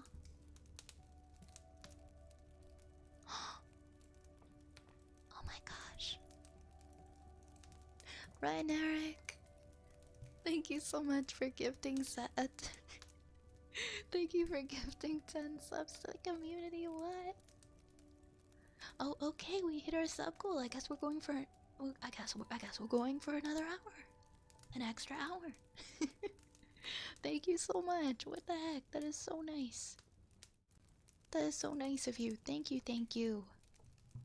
Thank you for the subbies. And then Twitch gifted 2 as well, because Twitch gives 1 for every 5, which is super cool.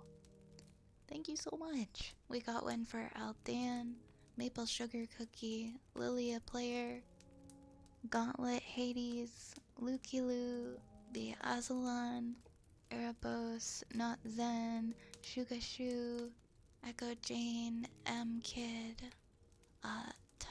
Tasty, and Expected Bread. I hope you guys enjoy your gifted subs. Thank you so much, Reineric. Thank you very, very, very much. And please let me know if there are any redeems that you would like from, and I will do those for you right away, okay? I'll make sure to do those.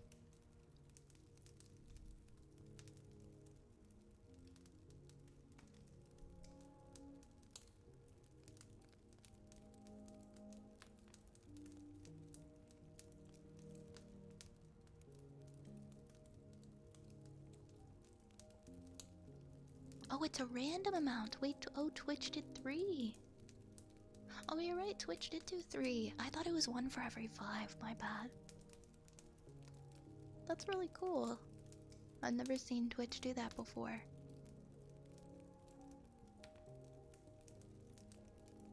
Thank you so much, Reineric, for the support. You know, this does bring up a question I'm meaning to ask. What if someone makes your sub goal be met while you're in the process of ending? If I'm saying like, goodbye guys, we're gonna raid now, and then it gets met, then of course I'll say never mind. I feel like if we're already on the ending soon screen, and there's like, you know, it's counting down, and it's in the countdown process to raid, I feel like I would probably maybe add an hour onto the stream like the next night instead. If it's like, you know, if we're going into the other stream, there's like 5 seconds left, because that could be kind of hectic. But if I'm saying like, hey guys, we're about to end, and we're figuring out where we're going, and we're in like the ending process, I'm happy to still add that hour. But if we're like 5 seconds away from raiding into the other stream, like the countdown's going, then there's a good chance that we'd probably just add that hour into the next stream. Because it might be kind of hard to cancel it at that point. Thank you for the Hydrate Darkstorm.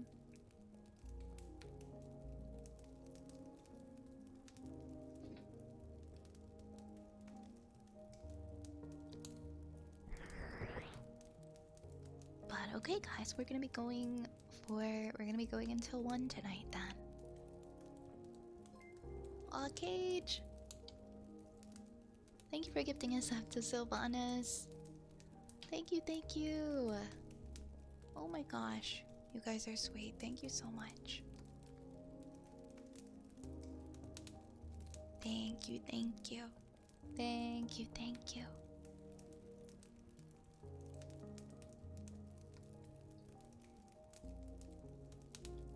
The random raise a stinky message.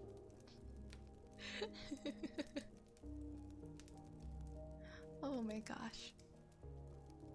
And another channel I'm in, Twitch is the top gifter with 800 plus gifts. Wow. Yeah, I've never seen Twitch do this before. I don't know if this is a new thing. Like, I've never seen it happen like in previous years on Twitch.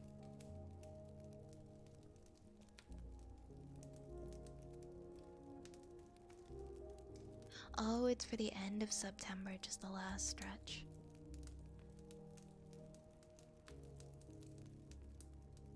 Oh, September is an emote. That's an interesting emote. I kind of like it. It's very simple, very cute, very cutesy.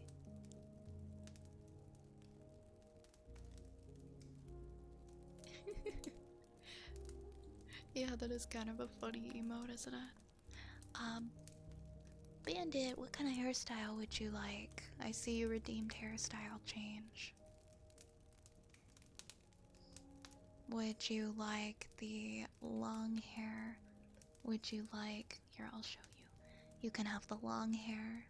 You can have the mid-length hair. Or you can have pigtails on either of the hair. Or even...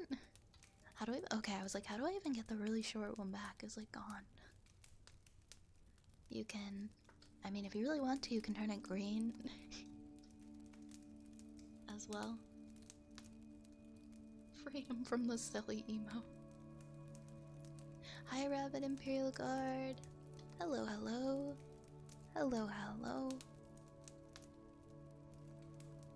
How are you doing? Let me know, Bandit, what kind of hairstyle you would like. Okay. And I'll change that for you. We've got... We've got rain stick, water globe, squid, and frog next. And then we'll open up the queue again.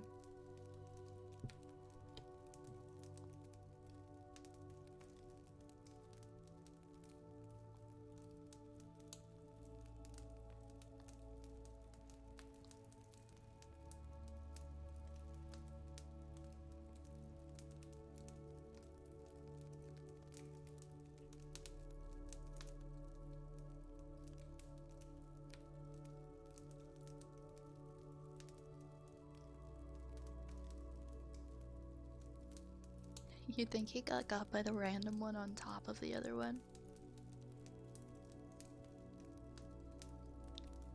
You're tired? I'm vibing. Like, I'm a little sleepy, but I'm not too tired. Hopefully you can sleep soon. Thank you so much for the hype train.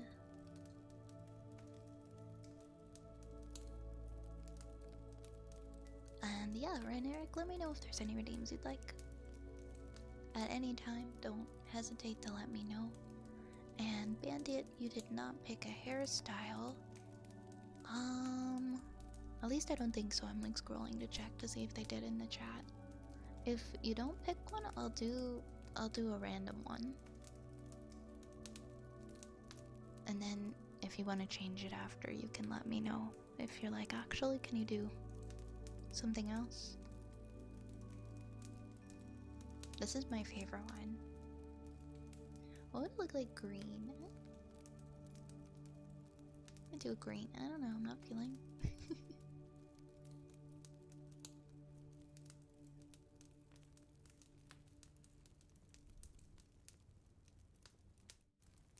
Yeah, vibing. Give him a mullet. What? We don't have... We don't have any mullets available. We don't have any mullets available. Oh, there's a hype chest. Let's open it. Let's see what we got in the hype chest. Oh, sick, I got a new emote. Thank you very much for the support. I got this special red card emote. Go bald. It messes up my whole model when I go bald. It's not done, like at the toggle, we didn't set it up correctly, so it's like it kind of messes with the whole model if I push the bald one. I need to add mullets to the rats. I think you're right. Fresh fish in this economy.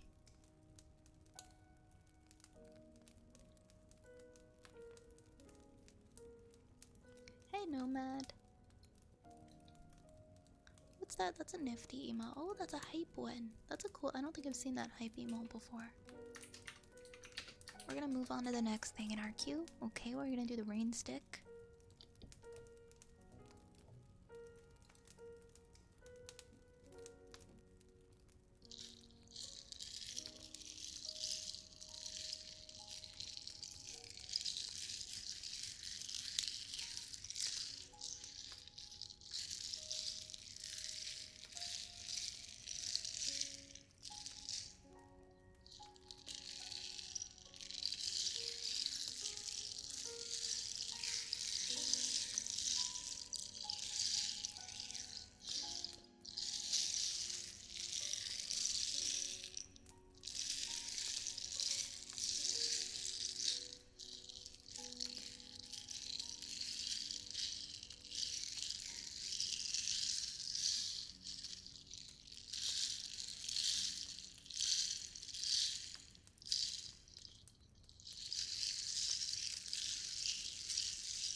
Thank you, Cassidy. We're gonna do wooden frog next.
The way I stopped myself like a fraction of a second before my sneeze because I realized I didn't have both the sources muted and it was just gonna be like an echo sneeze if I let myself sneeze.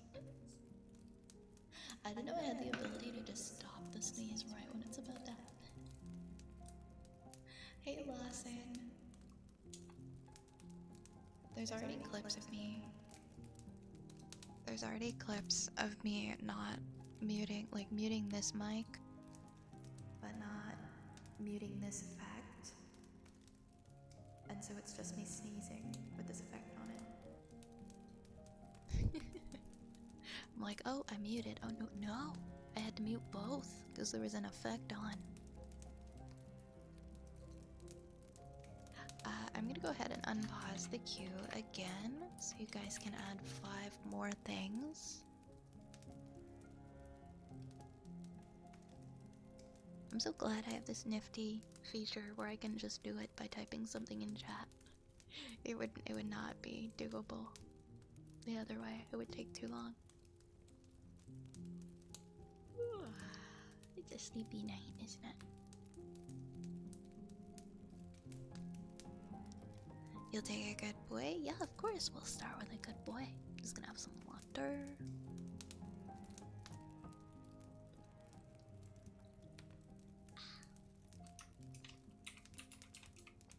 And when we hit 5 again, I'm gonna pause, okay? We'll do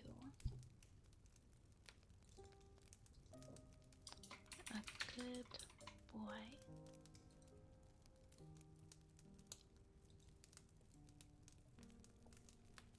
Good boy. Good boy, Renerick. Good boy. Good boy. Good boy. Good boy. Good boy. Good boy. You are such a good boy. Good boy. Good boy. Good boy. Good boy. Good boy. Good boy. Good boy. Good boy. Good boy, Renerick. Good boy. Good boy. Good boy. Good boy. You are such a good boy. A very, very good boy. Yes, you are. Good boy. Good boy. Good boy. Good boy. Good boy. Renerick. Thank you.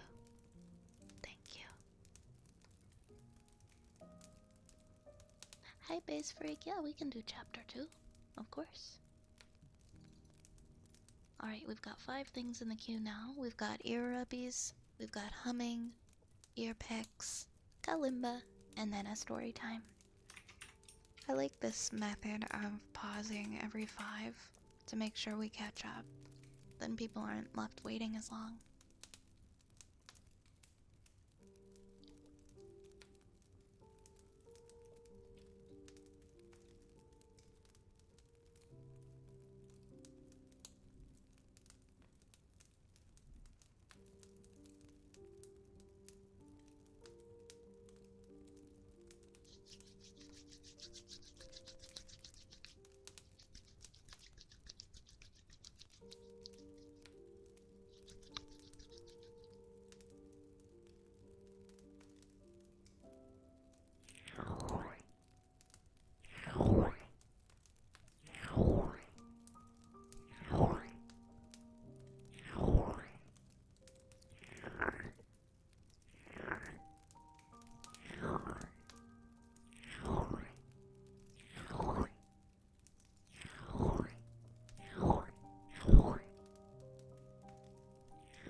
So Kate, you've got a redeem as well for your gift sub. Let me know if at any point you would like to use it, okay?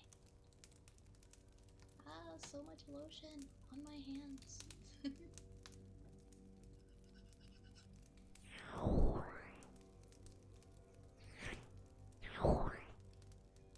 We've got humming next.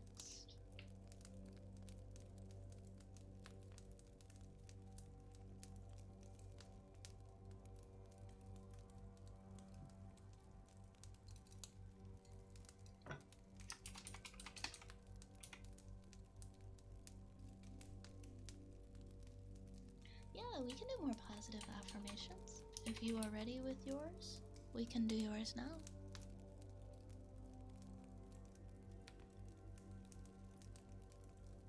Hi, Soybean. Welcome on in.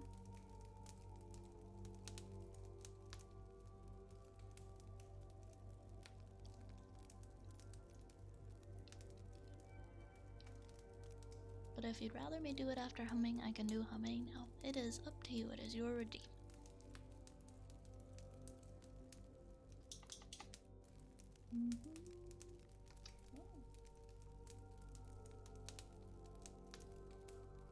You want me to do the humming first? Okay.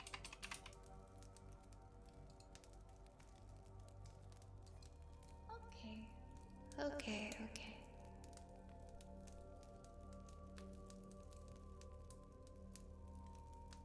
No, that's fair. I understand.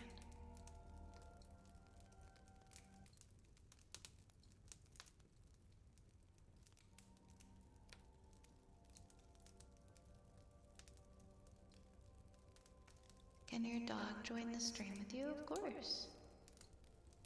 Of course. I encourage it. I recommend it, actually. I highly recommend it.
Thank you. I'm glad you guys liked it.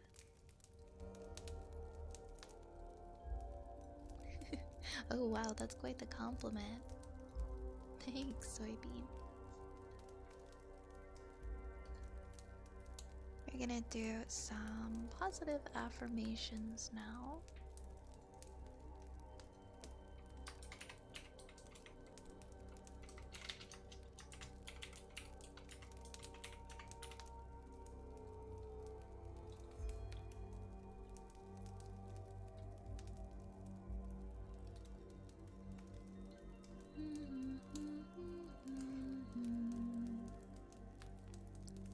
That song is called Somewhere Only We Know.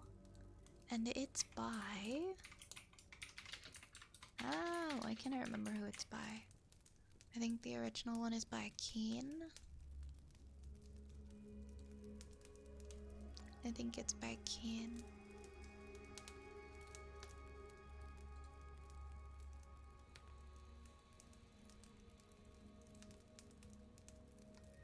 Thank you.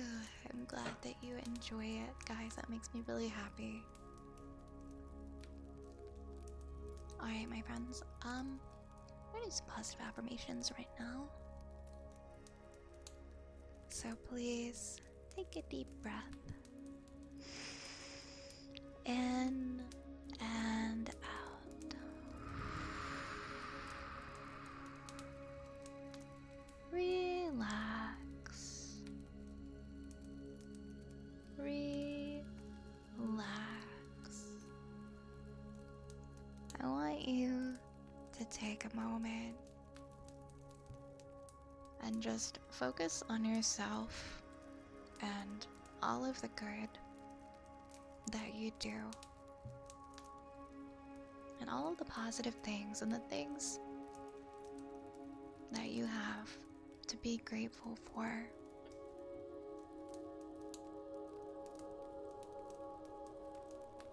Because there is a lot to be grateful for. You are doing so wonderful.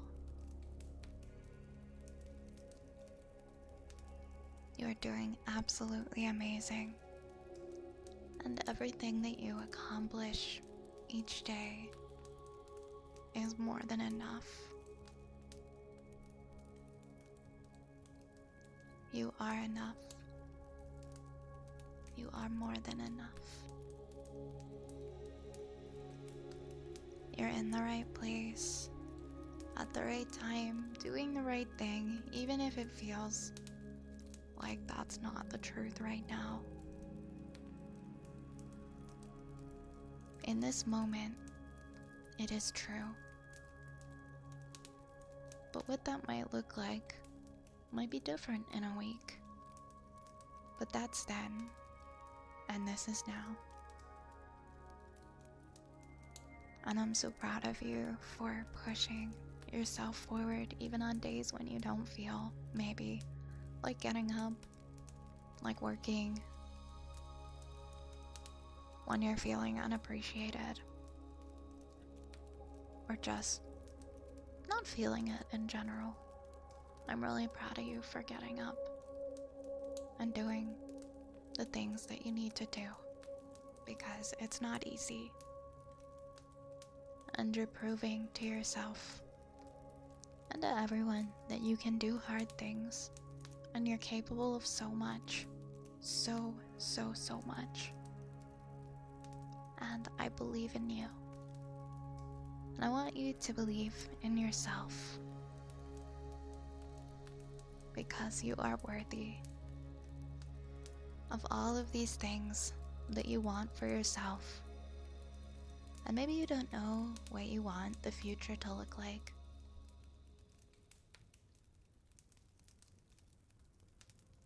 But whatever is to come, whatever you're dreaming of, whatever you're hoping for, you are worthy of those desires. And I believe that you can achieve that, and you can be in the place that you are wanting to be. As you are so resilient and you can take on any challenge that comes your way. And you should be proud of yourself and your achievements, because you got this. And you're gonna wake up tomorrow and you're gonna accomplish everything that you need to do. And it might not be easy, but I want you to be proud of yourself, because you're doing so amazing. And there's so much love for you. Even on days that maybe you may not feel it, there is so much love for you. You are so loved. And I want you to love yourself as well.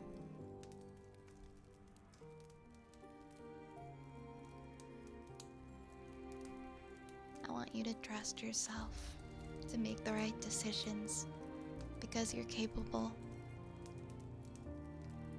And you need to give yourself the credit that you deserve. And trust yourself to make those choices. You can do it. And I want you to just trust yourself that you are going in that direction. And you are growing, and you're learning more each day.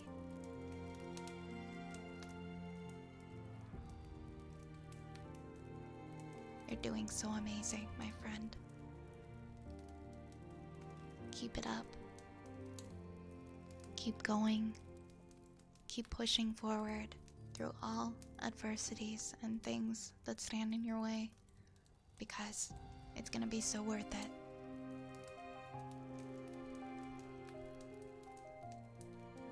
And I believe in you. I believe in you and everything that you are. So keep it up, keep going.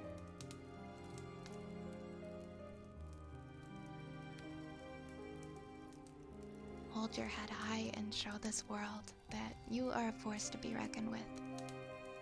You're incredible. And you've got this. You've got all of it. Thank you. Thank you. Hey, Gary. Hey, Kane. Hey, Orestes. Please read the stream tags. Welcome on in, guys. Welcome on in. We're gonna do some little ear picks now.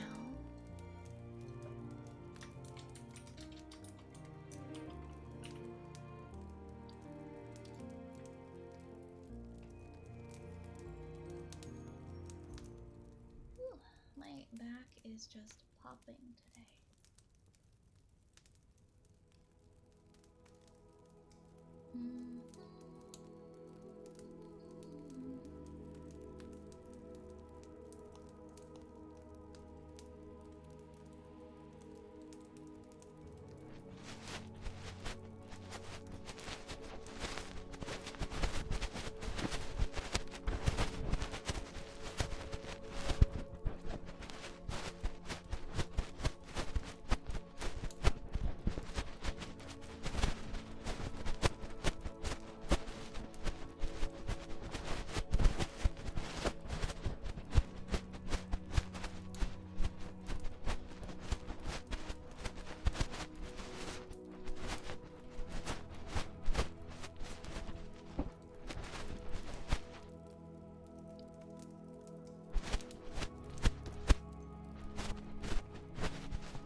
gonna do a little bit of kalimba next.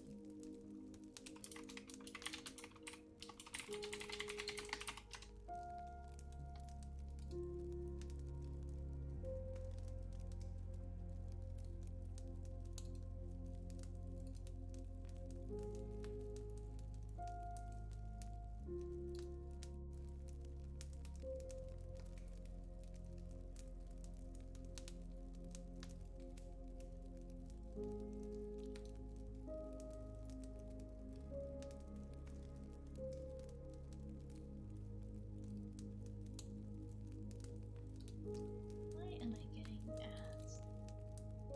Hey, Kane. Hi, Kane.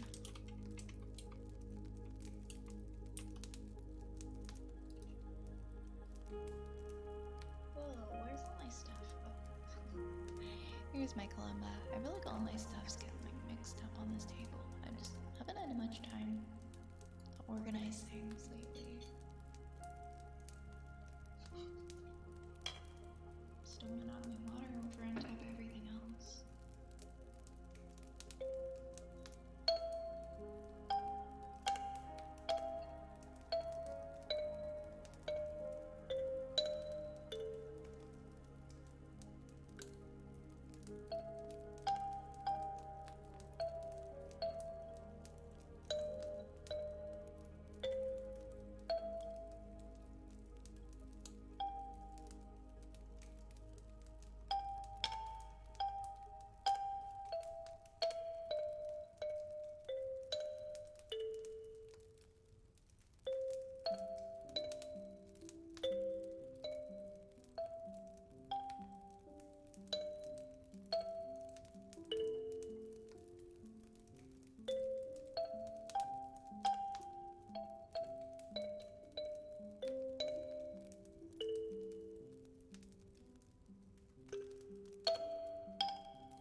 That's one of my favorite, easier ones to play. It's pretty straightforward. It's a nice one too. I'm glad you like it, Darius. Also, thank you for the follow, King Paramore. Next, we're gonna do chapter 2 of Base Freaks Story Time.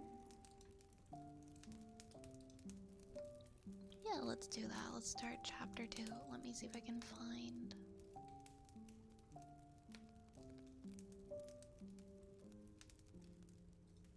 This is so weird. Does Opera not let you look? Does it not save your browser history?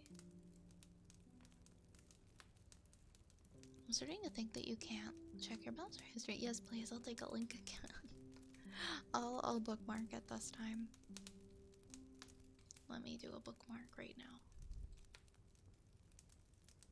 Let me see. There we go. Now we got it bookmarked. Thank you very much. So we're gonna go on to chapter 2.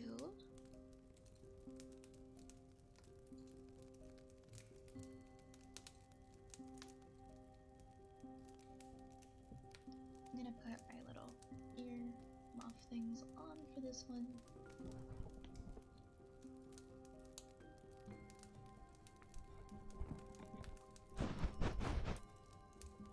Okay, we're gonna start. Let's start chapter 2.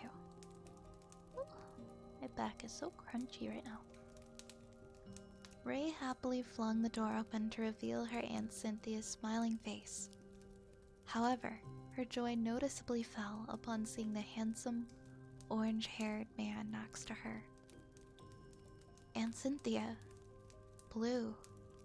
The heat in her heart rose to the surface as the traumatic incident returned, bringing her mind back to the events of her 8th birthday. Blue Oak had a strained smile on his face as he folded his expensive sunglasses, securing them on the front of his black button-up t-shirt. Hey, what's happening, Ray? Can I start by saying I'm sorry? Her aunt gave Blue a knowing smile as Ray moved out of her way to let her in, standing in front of the legendary tier trainer at her door. Hey, sweetie, Cynthia giggled, moving in to give her an appraising look. My, how you've grown. I like your dress, too. It suits your pretty eyes. Thanks, Auntie. So, what's he doing here? She asked, letting her displeasure be known. Blue glanced away, scratching his neck. Aw, come on, Ray. Are you still mad at me? It's been like 9 years and I told you I'm sorry. Cynthia shrugged with a light giggle. You ruined the girl's 8th birthday party, Blue. What would you expect? It was a bad time for me, Blue pleaded with a forced smile. I got help. Ray backed up against the wall to allow him inside. Well, at least you don't look or smell like a pathetic drunk, I'll give you that. Ooh, her aunt winced. Yeah, you kinda deserved that one. It's been 4 years since she's last seen you. Blue stepped through, closing the door and following Cynthia to the front room with Ray tailing. Her aunt's silver eyes narrowed slightly when she saw her sister slumped over. Ray's call with her mother, still projecting from her phone. Rushing over, Ray quickly cut off the call. Have a little sympathy, he mumbled, only partially taking notice of the call while running his left hand through his trademark ruffled hair. I took the end of the last war pretty hard and went through some ups and downs. When we sailed that last ultra wormhole, I lost a lot of my Pokemon. My best friends. Cynthia puffed out a depressed sigh, turning away from her phone to address the man. Why do you think we've all tolerated your sorry butt this entire time? She asked, giving him an encouraging smile. Hey, we're all happy for getting you back on your feet and doing the whole battle tree thing with Red. Still, no one's been able to beat you two, huh? Well, it's not like Ethan's gonna jump Red halfway across the world, Blue chuckled, and you're too busy to stop for a serious battle. Ray folded her arms, leaning against the wall glaring at him. What does any of that have to do? It's destroying the cake and letter my mom made for me. Hey, I get it, Blue replied with a down expression. I know it was important to you. The heat in her chest tempered a little, and she glanced to the side while playing with her hair. Fine, that doesn't mean I like you, though. She couldn't help but remember all the articles following after one of the world's biggest legendary pop stars. After the war had ended, it seemed to just be the final straw that broke the Numal's back, and from the ruthless reports she knew that a large part of it had been the loss of his parents as a kid, mixed with the continual cost of peace he and his Pokemon took on, shouldering the burdens of many conflicts around the world. He'd fallen into a drunken mess, causing all sorts of public incidents that put his remaining family in the heat of ruthless journalists looking for fame and credits. It wasn't like she didn't know about the rehab, and the efforts that he went through to get clean after the last incident almost caused a regional uproar with the Alolan Guardian deities. Now, he'd retaken the position at the battle tree with Red, and from what she heard, his relationship with Leaf, his wife, was doing better, or at least that's what the gossip app had indicated. So, Aunt Cynthia, Ray muttered, glancing between the two. Since Blue's here, then I'm just guessing this isn't a fun visit. Oh, and I was talking a bit with Bianca, and she said you were going to see Steven Stone. but home is super far away. Her aunt crossed her legs, adjusting her long hair and red dress. I was, but I flew here as fast as I could once your father released some of the final data your mother revealed. Cynthia, Blue whispered, brow creasing. Do you really think you should be talking about that? Cynthia shrugged with a light chuckle. Honestly, most of you treat Ray like a child when you were her age. Well, you know what you were doing. Ray's excitement rose dramatically. Her aunt always stuck up for her, often bringing her in on things when she was around. Heart thumping, Ray moved around to sit next to her.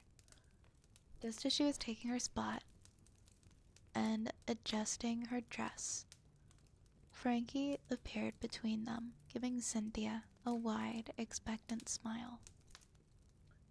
A light giggle shook Cynthia's frame as she studied the floating ghost. Frankie, so you're on guard duty, huh? Frankie snickered before his eyes widened, smile faltering a bit as the active champion studied them. Yes, I know, Cynthia replied, reaching into her purse by her side to extract a unique Pokeball. Activating it, she tossed it to the side. A lump dropped down Ray's throat as Lila, her aunt's spiritome, emerged. A cavity of darkness gushed up from the small stone, and as if crawling from an abysmal realm, the ghastly outline of a luminous green face emanated from its depths.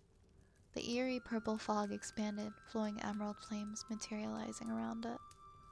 Ray winced, tongue stuck to the roof of her mouth as Lila's dense spiritual weight pressed against Ray's entire frame, trapping the air in her lungs, and the ghost hadn't even begun releasing her true power.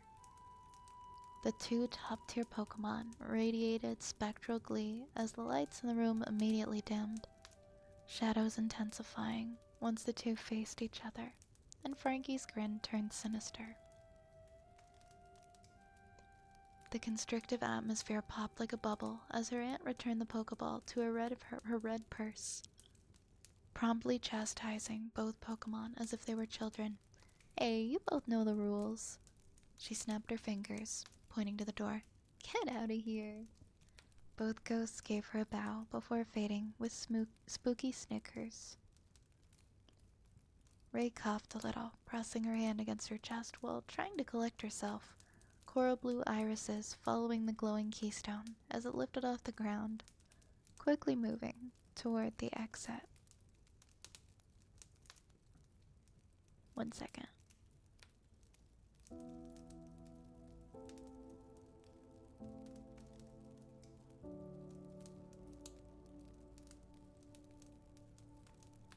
The front door opened and then shut, and they were gone. Cynthia frowned, shaking her head. Those two. My apologies, Ray. How are you feeling? She asked, reaching over to rub her back with concern. Trying not to show any weakness, Ray forced a laugh. No, I'm fine, she swallowed, licking her dry lips. It's been a long time since I've seen Lila. She seems a lot stronger. Blue chuckled, easing back into his seat now that Ray's tension wasn't directed at him. Those two have a history. You could say that. Cynthia sighed, still checking over Ray's condition. Lila's not as good at restraining her spiritual pressure as the other members of my main team. Ray had to take a few minutes to calm her pumping heart, trying to keep herself presentable while not showing any signs that Lila had shaken her. But can Frankie really compete with Lila? Blue asked with a doubtful glance at the wall. Don't get me wrong. Frankie's Grandmaster material for sure, but that's just it. Lila is far above Grandmaster. From my own experience, your Spiritome's a worthy threat. And I mean, it makes sense, she's on your main lineup. Cynthia leaned back, folding her arms with a gleam in her silver eyes. Oh, absolutely not. But Frankie has a few tricks up his sleeve to keep Lila on guard. Keith and Frankie can be sneaky. So you got a message from Keith too? Seems pretty important if... He trailed off, confident smirk lighting his lips as he turned his head looking at the kitchen. Haven't lost your senses, I see, Cynthia chuckled. Wow, Frankie's going all out. He licked his lips, leaning forward as his eyes sparkled. That's gonna draw a lot of attention. Ray's eyes widened as her aunt cocked her head to the left. She'd seen this action many times when Cynthia wanted something. Feeling up to a real stretch. Asphoria's been itching to train against anyone near her level.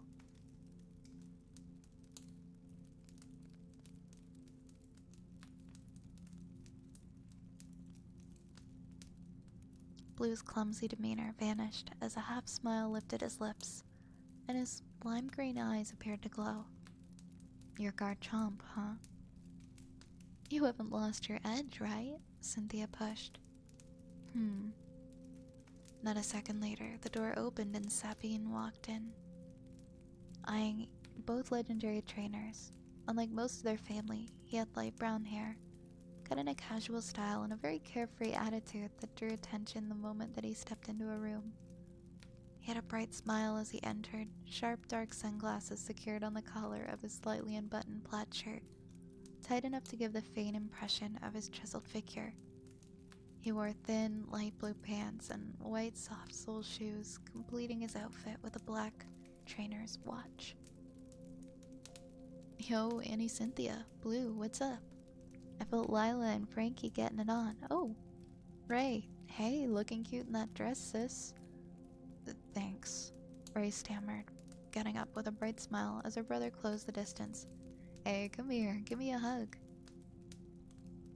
Ray gladly stepped forward, and her brother's strong arms wrapped around her, pulling her into a bear hug as he lifted her off the ground. The big day tomorrow, huh? Ray buried her head in her brother's chest, breathing in the natural pine scent that he normally wore. Yeah, what about you? Someone in your fan club said you were in Johto for something? Yeah, he chuckled, setting her down and pulling away, but keeping an eye on some suspicious activity from a few rocket goons. But turned out to be a false flag. So, Blue, and Cynthia, what's the occasion? Huh? Your dad didn't fill you in? Blue asked, eyebrow lifting. Cynthia popped her tongue, spreading her arms across the back of the couch while eyeing Sabine. Must be above platinum tier. Shoot. Guess I should hurry up and get stronger, Sabine replied with a sheepish grin. Oh, yo, and Cynthia, did you bring Pollock? Her aunt shook her head with a sad expression. Afraid your father asked me to come with the heat. Ugh. Sabine snapped his fingers. Makes sense if you have Lila here. Wait, were you two going to have a match? He asked with an enthusiastic sparkle to his tone. Muck, I want a seat. Blue's chest shook slightly as the hard edge in his eyes returned, staring at their aunt. Cynthia did challenge me to a one-on-one, but we'll have to see what your father says. Cynthia giggled. My brother-in-law will be fine. Are you just trying to sneak out of it? No, I'm always game for a challenge, and if it's you, then maybe I can actually feel it in my chest. Oh, there's the little brat I remember, Cynthia smirked. I saw you ride in on your Pidgeot, but I don't think Tifa will put up with the kind of fight Asphoria wants. Blue sucked in a breath through his teeth while repositioning himself, lime green eyes still alight with the challenge. No, Tifa would put up a decent brawl, but no, I'd go with Rio or Ray if I were going to make it a real match. Sabine whistled. Your Aerodactyl or Alakazam? You would need the speed, Cynthia snickered. Ray felt like the odd one out in the room, as the two legendary tier trainers appraised each other. My mom's sending me some Pokemon eggs for my starter. I don't know, it just feels a little late to have eggs when my journey starts tomorrow, you know? The silence that followed drew in on Ray, as everyone turned to give her an astonished look. And I think we'll stop there on this one for now. Where are we at? Okay. Yeah, I think we should stop right there. Do I have any more water left? Oh good, I have another sip. Okay. There we go. I felt like that was a good spot. Hey, Biggie Cheese. Thank you for the follow. It's all good. It's all good. Yes, we got little rat snacks. The channel points in here are rat snacks. Yeah, I'm not sure if Turtle calculated the time caps on it. It's okay. We'll leave it. We'll leave it until Ray's notices.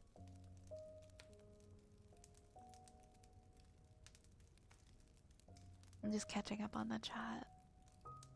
PC reassembled and working. PSU removed. Additional fans installed.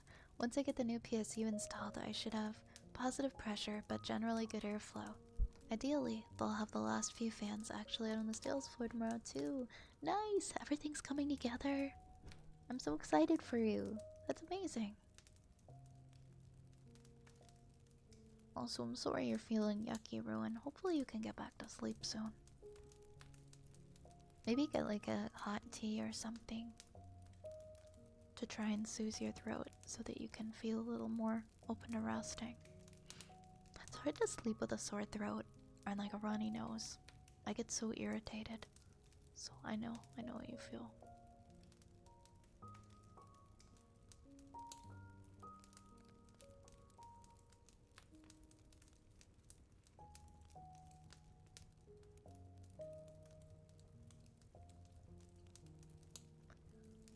Alright guys, we are coming up on the end of stream. Just taking a look here to see who we might want to raid.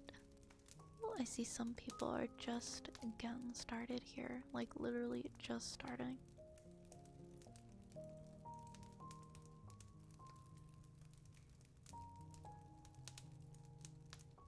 Okay, it's between two people right now. It's between two people. Oops.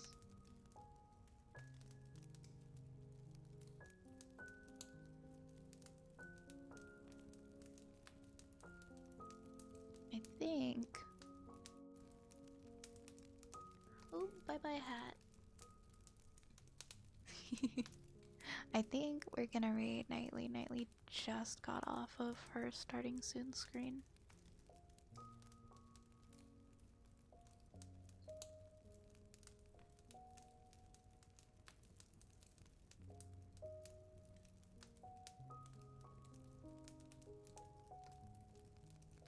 Yeah, let's go raid Nightly.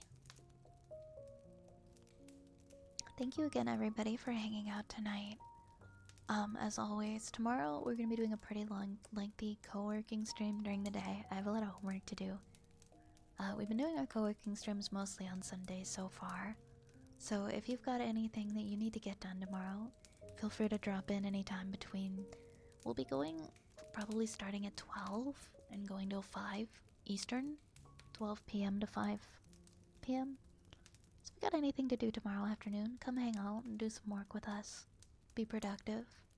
I find it helps me and I hope it helps you guys too. So stay tuned for co-working tomorrow.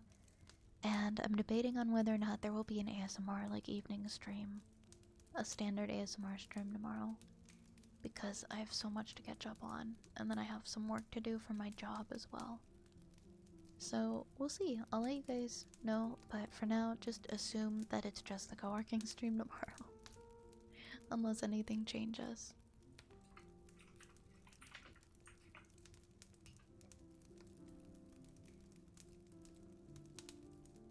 Take care, my friends.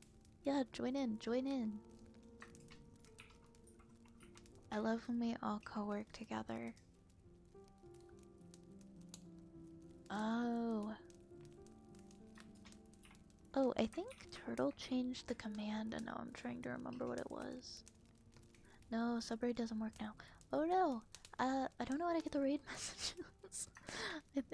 Is it raid F? Okay, the follower one works. How do we get the one that isn't follower? I think he said that he brought raid 1 back to make it so it like alternates. Oh no, raid 2? What about raid 3? I don't know if I can get the sub raid to come up in time. Oh, let's use that one. We'll use raid 3 for now for the sub one. We'll use the green lantern. Wait, is there a typo in the end of that one? Oh well. Here, I'll fix it.